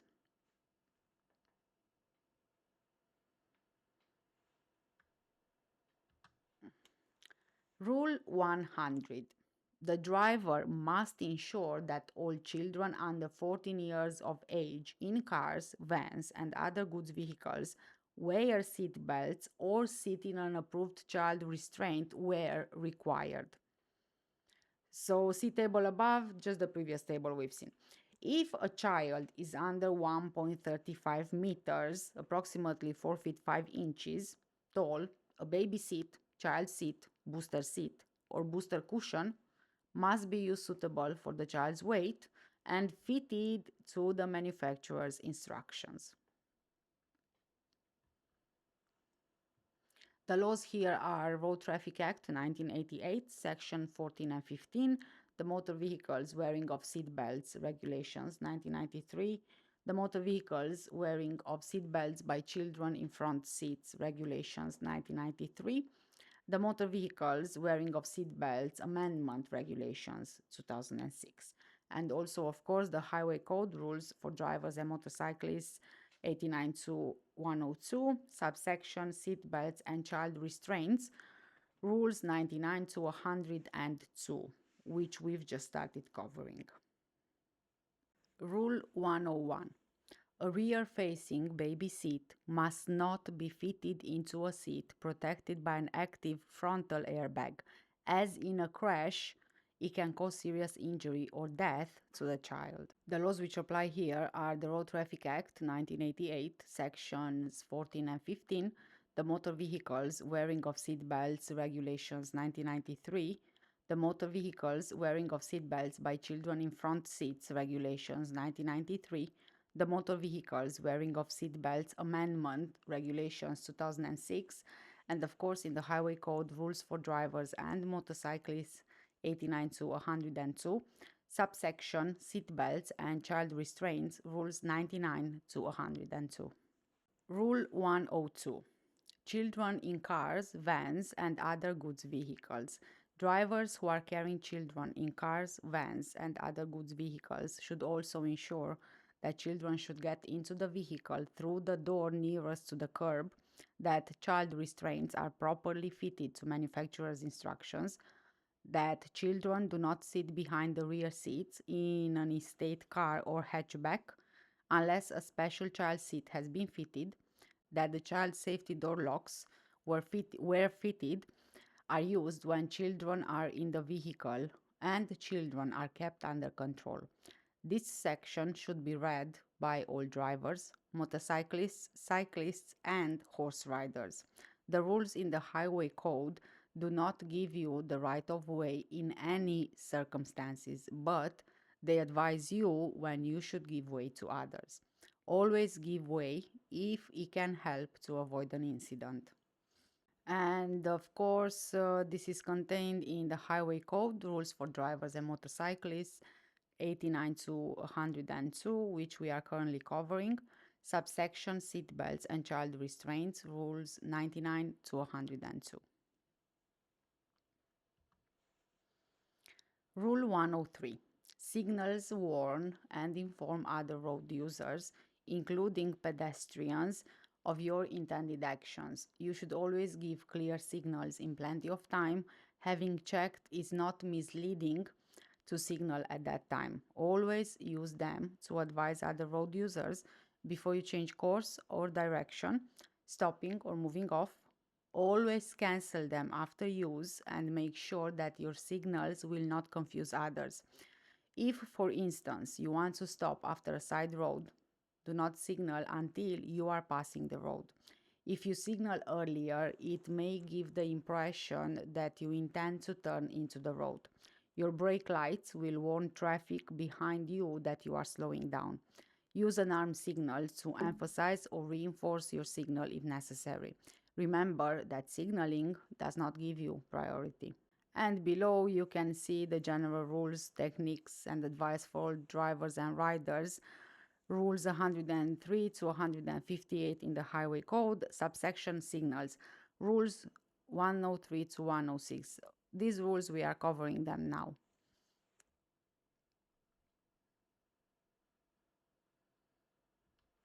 Rule 104. You should also watch out for signals given by other road users and proceed only when you are satisfied it's safe. Be aware that an indicator on another vehicle may not have been cancelled. And of course, that this rule is part of the highway code, the rules we are covering just now. Rule 105. You must obey signals given by police officers, traffic wardens, and signs used by school crossing patrols. The laws which apply here are the Road Traffic Regulation Act 1984, Section 28, the Road Traffic Act 1988, Section 35, Traffic Management Act Section 6, the Functions of Traffic Wardens Amendment Order 2002, Article 3, and the rules in the Highway Code. Rule 106. Police stopping procedures.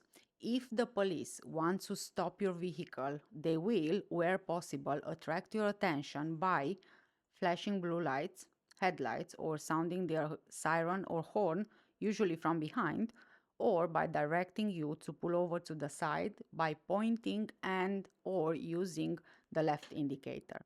You must then pull over and stop as soon as it's safe to do so. Then switch off your engine. The law which applies here is the Road Traffic Act 1988, Section 163, and of course, as usual, the Highway Code rules. Rule 107. Driver and Vehicle Standards Agency, or the DVSA.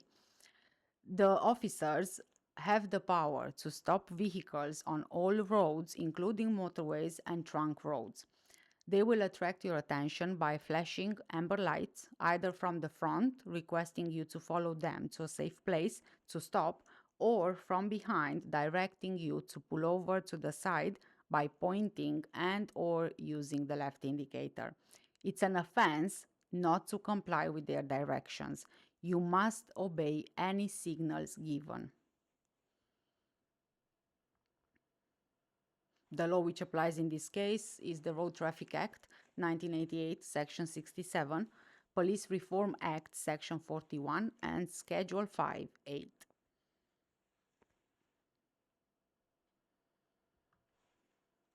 Rule 108. Traffic officers have powers to stop vehicles on most motorways and some A-class roads in England and in Wales. If traffic officers in uniform want to stop your vehicle on safety grounds, for example, an unsecured load, they will, where possible, attract your attention by flashing amber lights, usually from behind, or by directing you to pull over to the side by pointing and or using the left indicator. You must then pull over and stop as soon as it's safe to do so.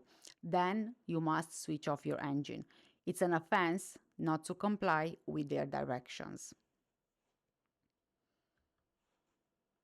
The law here is the Road Traffic Act 1988, Sections 35 and 163 as amended by Traffic Management Act Section 6.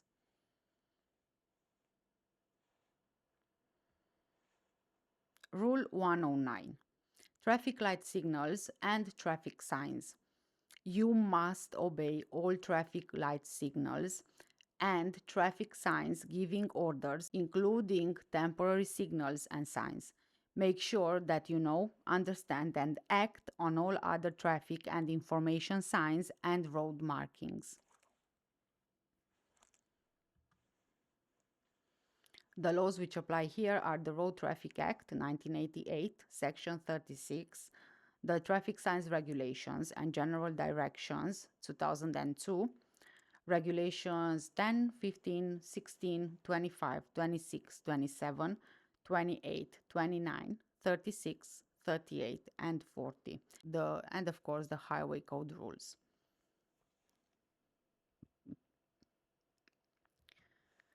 Rule 110. Flashing headlights. Only flash your headlights to let other road users know that you are there. Do not flash your headlights to convey any other message or to intimidate other road users. And the Highway Code rules are the general rules, techniques, and advice for all drivers and riders 103 to 158, subsection Other Stopping Procedures, Rules 107 to 112, the rules which we are covering right now. Rule 111. Never assume that flashing headlights is a signal inviting you to proceed. Use your own judgment and proceed carefully.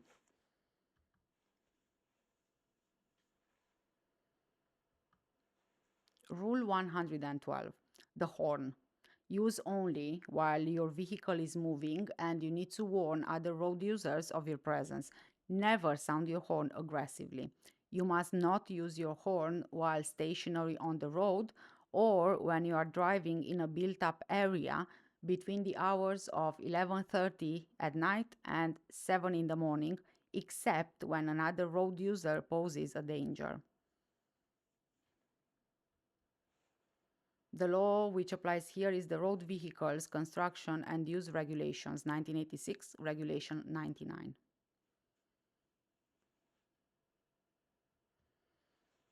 Rule 113.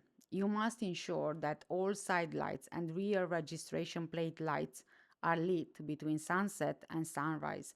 You have to use headlights at night, except on a road which has lit street lighting. These roads are generally restricted to a speed limit of 30 miles per hour or 48 kilometers per hour, unless otherwise specified. You must use headlights when visibility is seriously reduced. You can refer to Rule 226, which we will be covering in Part 2. The night, or the hours of darkness, is defined as the period between half an hour after sunset and half an hour before sunrise. The laws which apply here are the Road Vehicles Lighting Regulations, 1989, Regulations 3, 24, and 25. In Scotland, the Road Traffic Regulation Act, 1984, Section 82, as amended by New Roads and Street Works Act, 1991, paragraph 59 of Schedule 8.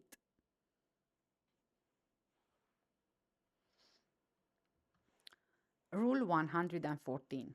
You must not use any lights in a way which would dazzle or cause discomfort to other road users, including pedestrians, cyclists, and horse riders. You must not use front or rear fog lights unless visibility is seriously reduced.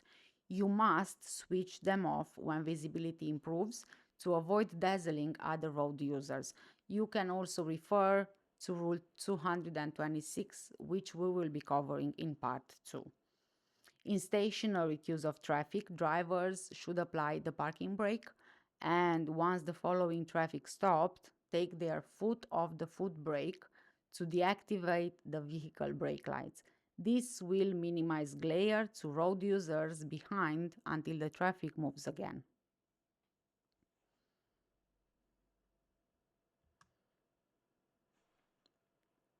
And the law here is the Road Vehicles Lighting Regulations, 1989, Regulation 27.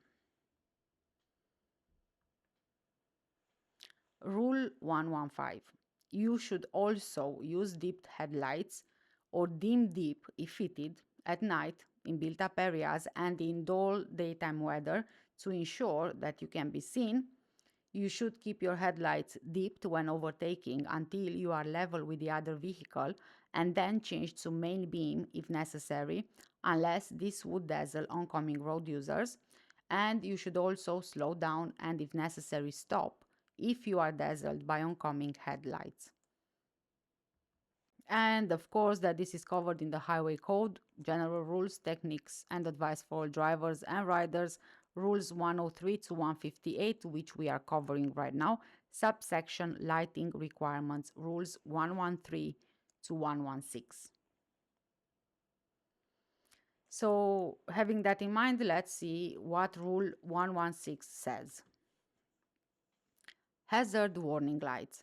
These may be used when your vehicle is stationary to warn that is temporarily obstructing traffic.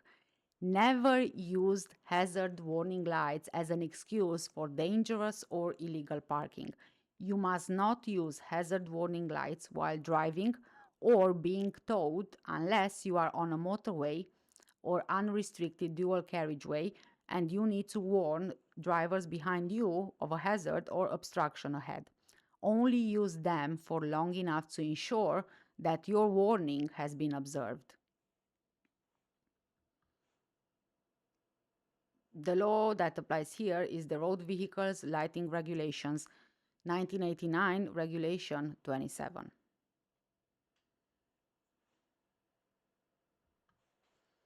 Rule 117.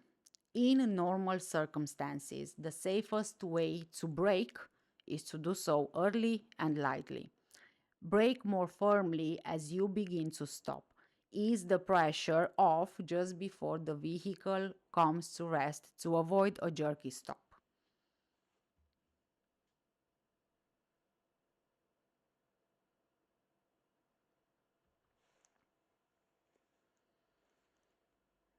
And you can refer to the section in the Highway Code, General Rules, Techniques and Advice for all drivers and riders, Rules 103 to 158, which we are covering right now, subsection Control of the Vehicle, Rules 117 to 126, which we are covering now. Rule 118. In an emergency, brake immediately. Try to avoid braking so harshly that you lock your wheels. Locked wheels can lead to loss of control.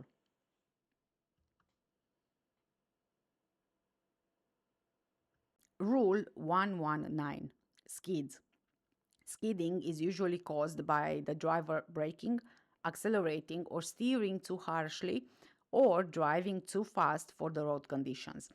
If skidding occurs, remove the cause by releasing the brake pedal fully or easing off the accelerator. Turn the steering wheel in the direction of the skid. For example, if the rear of the vehicle skids to the right, steer immediately to the right to recover.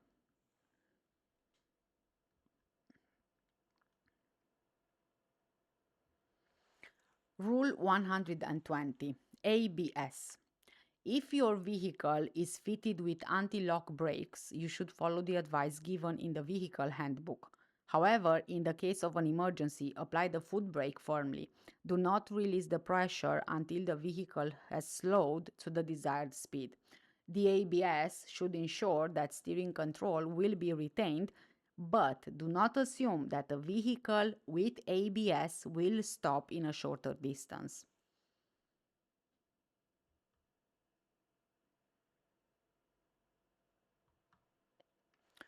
Rule 121. Brakes affected by water. If you have driven through deep water, your brakes may be less effective. Test them at the first safe opportunity by pushing gently on the brake pedal to make sure that they work. If they are not fully effective, gently apply light pressure while driving slowly. This will help to dry them out.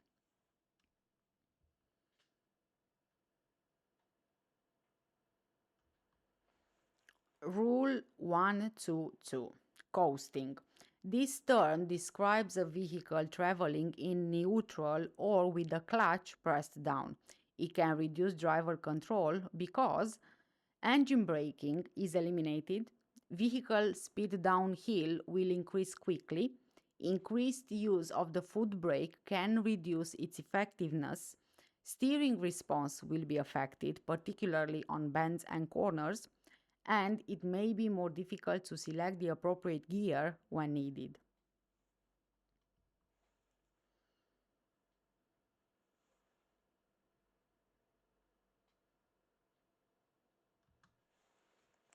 Rule 123. The driver and the environment. You must not leave a parked vehicle unattended with the engine running or leave a vehicle engine running unnecessarily while that vehicle is stationary on a public road. Generally, if the vehicle is stationary and is likely to remain so for more than a couple of minutes, you should apply the parking brake and switch off the engine to reduce emissions and noise pollution. However, it's permissible to leave the engine running if the vehicle is stationary in traffic or for diagnosing faults. The law which applies here is the Road Vehicles Construction and Use Regulations, 1986, Regulations 98 and 107.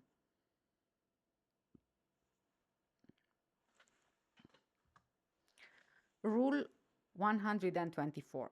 You must not exceed the maximum speed limits for the road and for your vehicle. The presence of street lights generally means that there is a 30 miles per hour or 48 kilometers per hour speed limit unless otherwise specified.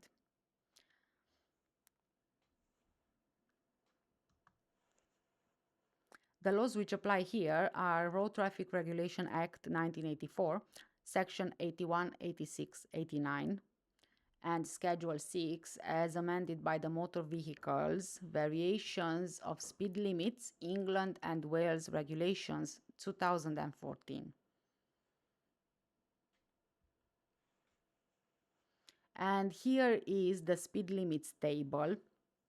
The 30 miles per hour speed limits. The 30 miles per hour limit usually applies to all traffic on all roads with street lighting unless the signs show otherwise. And the 60 miles per hour, 96 kilometers per hour if articulated or towing a trailer. So you can pause the video right here if you wish to do that. Take a screenshot of the table to keep it handy or take a photo.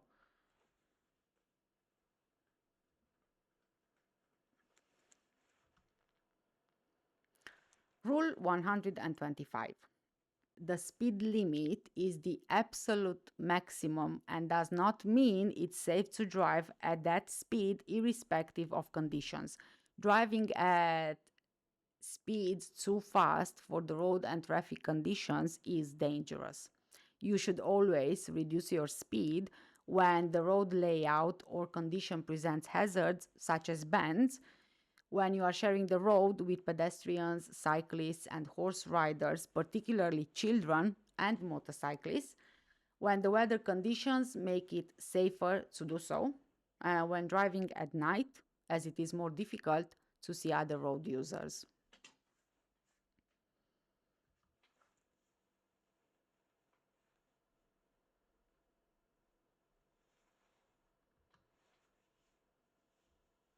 Rule 126. Stopping distances. Drive at a speed which will allow you to stop well within the distance you can see to be clear. You should leave enough space between you and the vehicle in front so that you can pull up safely if it suddenly slows down or stops. The safe rule is never to get closer than the overall stopping distance. Allow at least a 2-second gap between you and the vehicle in front on roads carrying faster moving traffic and in tunnels where the visibility is reduced. The gap should be at least doubled on wet roads and increased still further on icy roads. Large vehicles and motorcycles need a greater distance to stop. If driving a large vehicle in a tunnel, you should allow a 4-second gap between you and the vehicle in front. If you have to stop in a tunnel, leave at least a 5-meter gap between you and the vehicle in front. Rule 127. A broken white line. This marks the center of the road. When this line lengthens and the gaps shorten, it means that there is a hazard ahead. Do not cross it unless you can see the road is clear and you wish to overtake or turn off.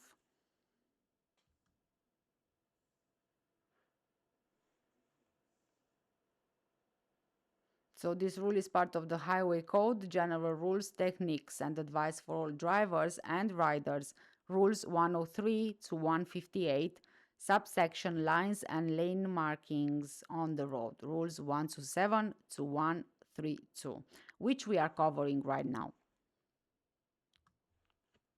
Rule 128. Double white lines where the line nearest to you is broken. This means you may cross the lines to overtake if it's safe, provided that you can complete the maneuver before reaching a solid white line on your side. White direction arrows on the road indicate that you need to get back onto your side of the road.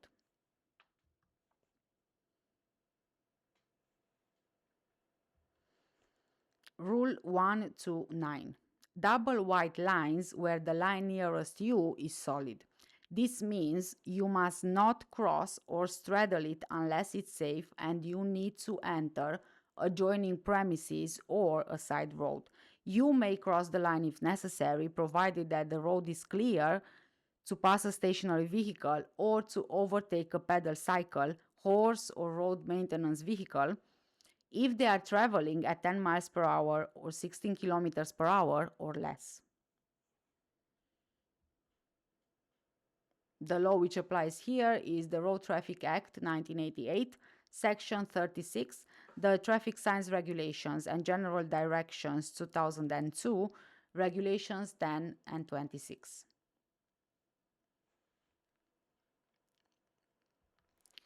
Rule 130. Areas of white diagonal stripes or chevrons painted on the road. These are to separate traffic lanes or to protect traffic turning right. If the area is bordered by a broken white line, you should not enter the area unless it's necessary and you can see that it's safe to do so. If the area is marked with chevrons and bordered by solid white lines, you must not enter it except in an emergency. The laws which apply here are the Motorways Traffic England and Wales Regulations 1982, Regulations 5, 9, 10 and 16. Then the Motorways Traffic Scotland Regulations 1995, Regulations 4, 8, 9 and 14. The Road Traffic Act 1988, Section 36, the Traffic Signs Regulations and General Directions 2002, Regulation 10.1.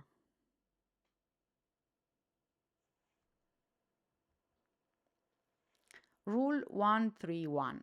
Lane dividers. These are short, broken white lines which are used on wide carriageways to divide them into lanes. You should keep between them.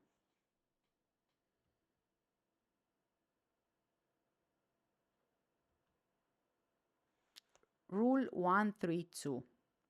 Reflective road studs may be used with white lines. White studs mark the lanes or the middle of the road. Red studs mark the left edge of the road. Amber studs mark the central reservation of a dual carriageway or motorway. Green studs mark the edge of the main carriageway at laybys and slip roads. And green or yellow studs indicate temporary adjustments to lane layouts, for example, where there are roadworks taking place.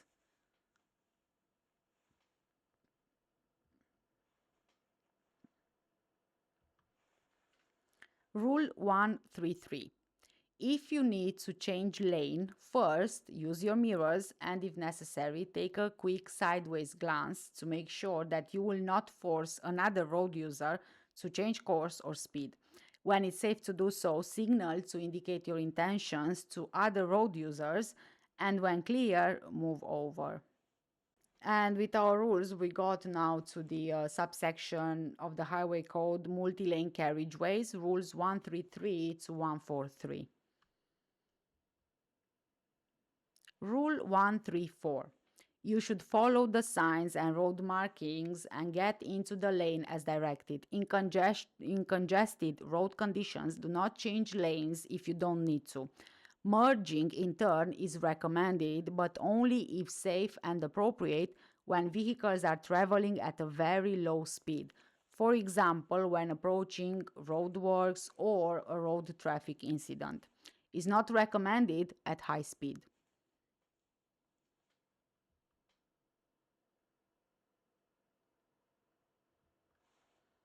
Rule 135.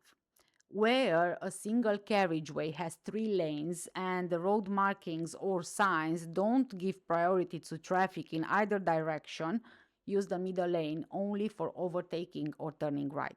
Remember, you have no more right to use the middle lane than a driver coming from the opposite direction. Do not use the right hand lane.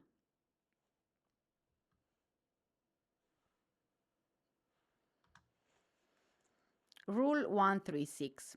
Where a single carriageway has four or more lanes, use only the lanes that signs or markings indicate. A dual carriageway is a road which has a central reservation to separate the carriageways.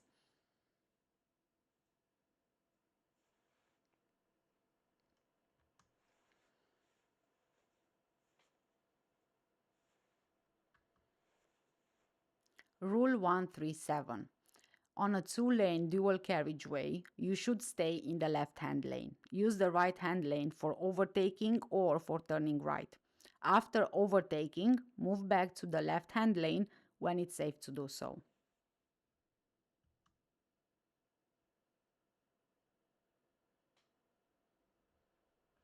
Rule 138. On a three-lane dual carriageway, you may use the middle lane or the right-hand lane to overtake, but return to the middle and then the left-hand lane when it's safe to do so.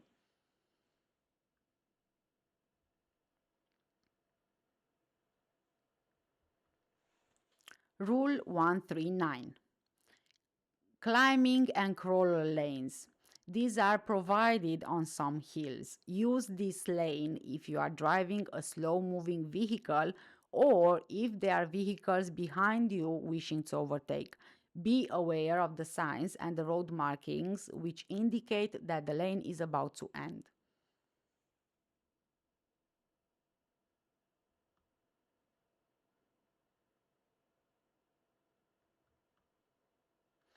Rule 140. Cycle lanes. These are shown by road markings and signs. You must not drive or park in a cycle lane marked by a solid white line during its times of operation. Do not drive or park in a cycle lane marked by a broken white line unless it's unavoidable. You must not park in any cycle lane whilst waiting restrictions apply.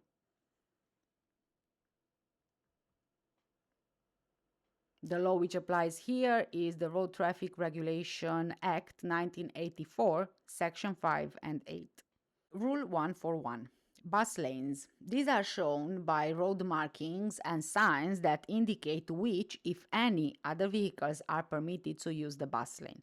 Unless otherwise indicated, you should not drive in a bus lane during its period of operation. You may enter a bus lane to stop, to load or unload where this is not prohibited.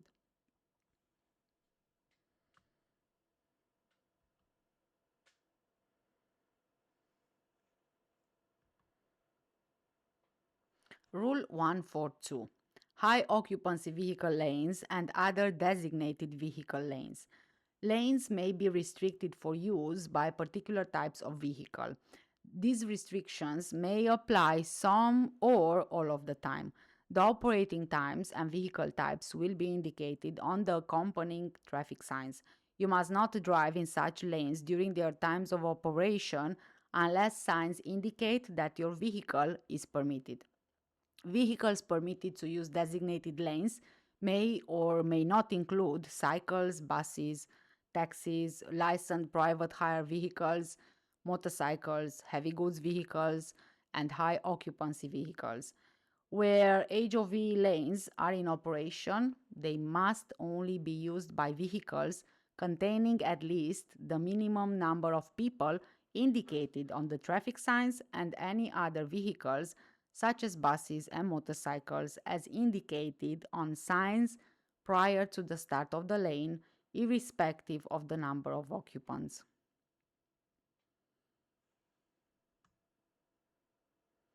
The law which applies here is the Road Traffic Regulation Act 1984, Sections 5 and 8, and the Road Traffic Act 1988, Section 36.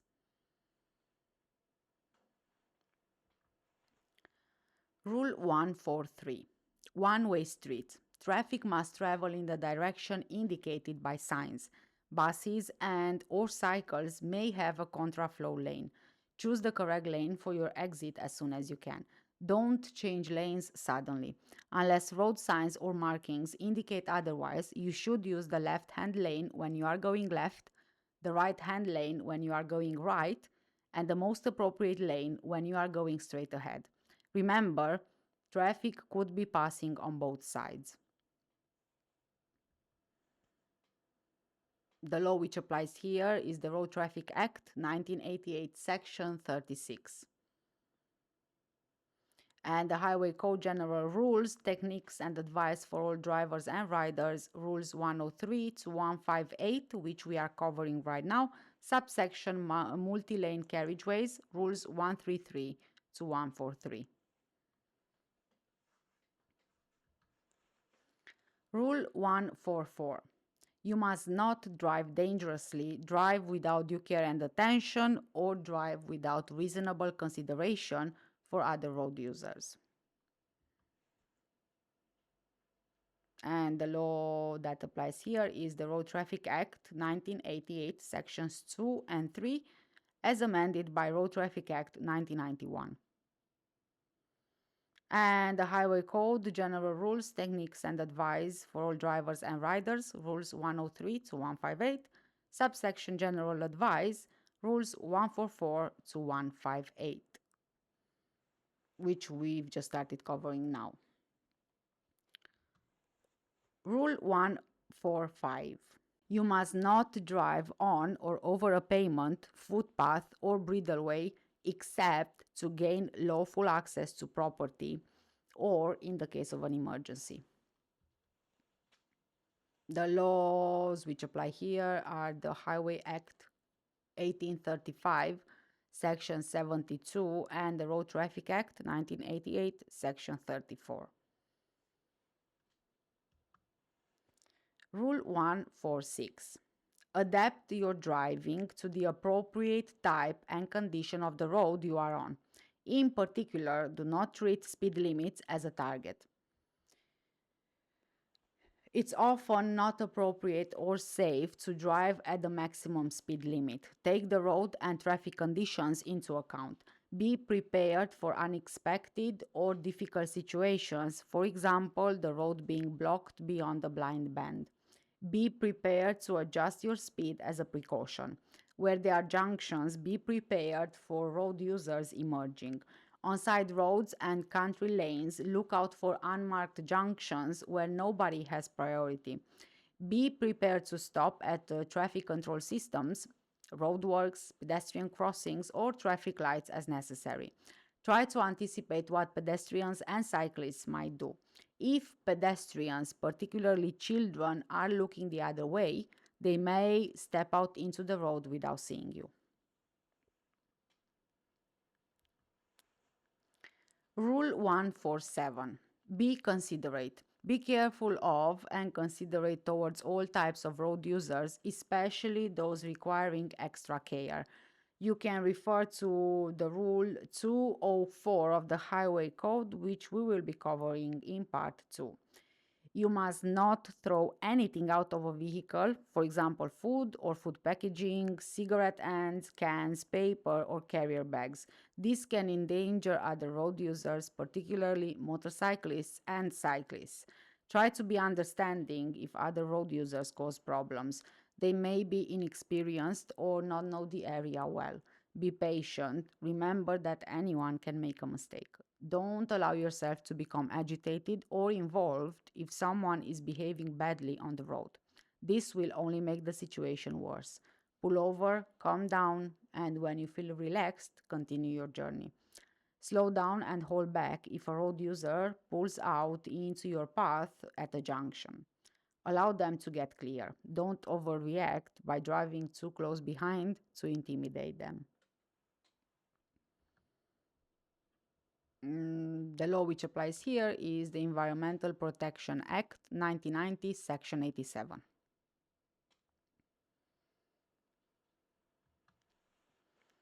Rule 148.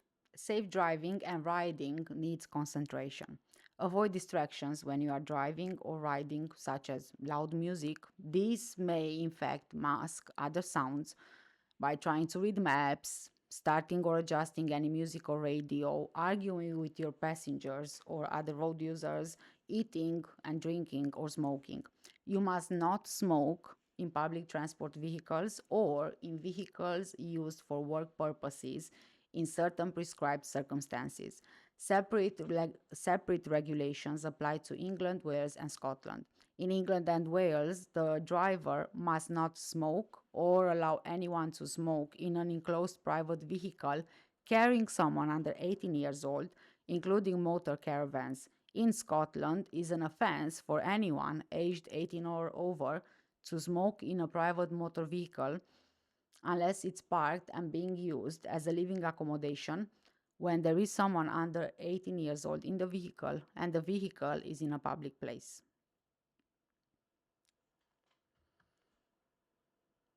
The laws which apply here are the Smoke Free Exemption and Vehicles Regulations 2007, the Smoke Free Premises, etc., Wales Regulations 2007, the Prohibition of Smoking in Certain Premises Scotland Regulations 2006, the Smoke Free Private Vehicles Regulations 2015, the Smoke Free Premises Wales Amendment Regulations 2015, Smoking Prohibition, Children in Motor Vehicles, Scotland Act 2016.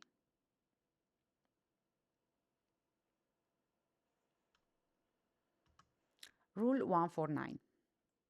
You must exercise proper control of your vehicle at all times. You must not use a handheld mobile phone or a similar device capable of interactive communication, for example, a tablet, for any purpose when driving or when supervising a learner driver. This ban covers all use of a handheld interactive communication device, and it applies even when the interactive communication capability is turned off or unavailable. You must not pick up the phone or similar device while you are driving to dial a number and then put it in the cradle for the duration of the conversation. You must not pick up and use your handheld phone or similar device while stationary in traffic. There is an exception to call 999 or 112 in a genuine emergency when it's unsafe or impractical to stop. For those of you who are not aware, 112 is the emergency number for Europe. There is also an exception if you are using a handheld mobile phone or similar device to make a contactless payment at a contactless payment terminal. Your vehicle must be stationary and the goods or services must be received at the same time as or after the contactless payment. The laws which apply here are the Road Traffic Act 1988, Section 2 and 3, and the Road Vehicles Constructions and Use Regulations 1986, Regulations 104 and 1110.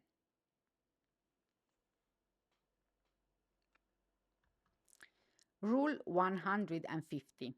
There is a danger of driver distraction being caused by in-vehicle systems such as satellite navigation systems, congestion warning systems, personal computers, multimedia, etc.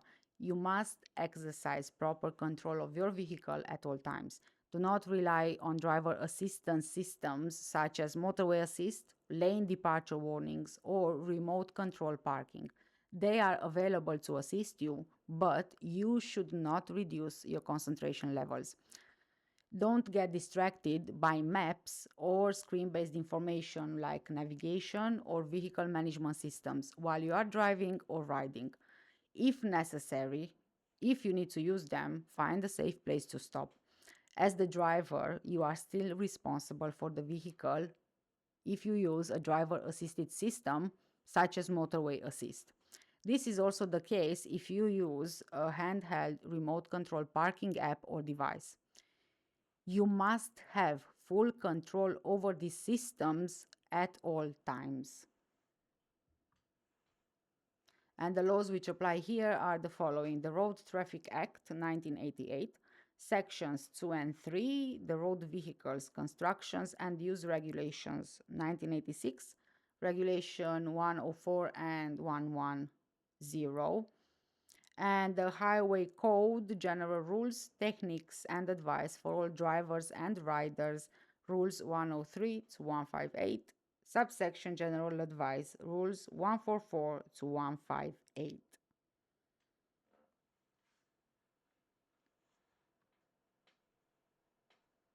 And we now finish with part 1 of the Highway Code Rules. And I'll be seeing you in part 2, where we will be covering the rest of the highway code rules. And then when we finish both, I'm going to put them in a compilation so you can have the whole highway code rules in one place on here, and you can get back to it whenever you feel like you need to be checking. Okay guys, thanks for watching. I'll see you next time. Stay safe and take care. Bye.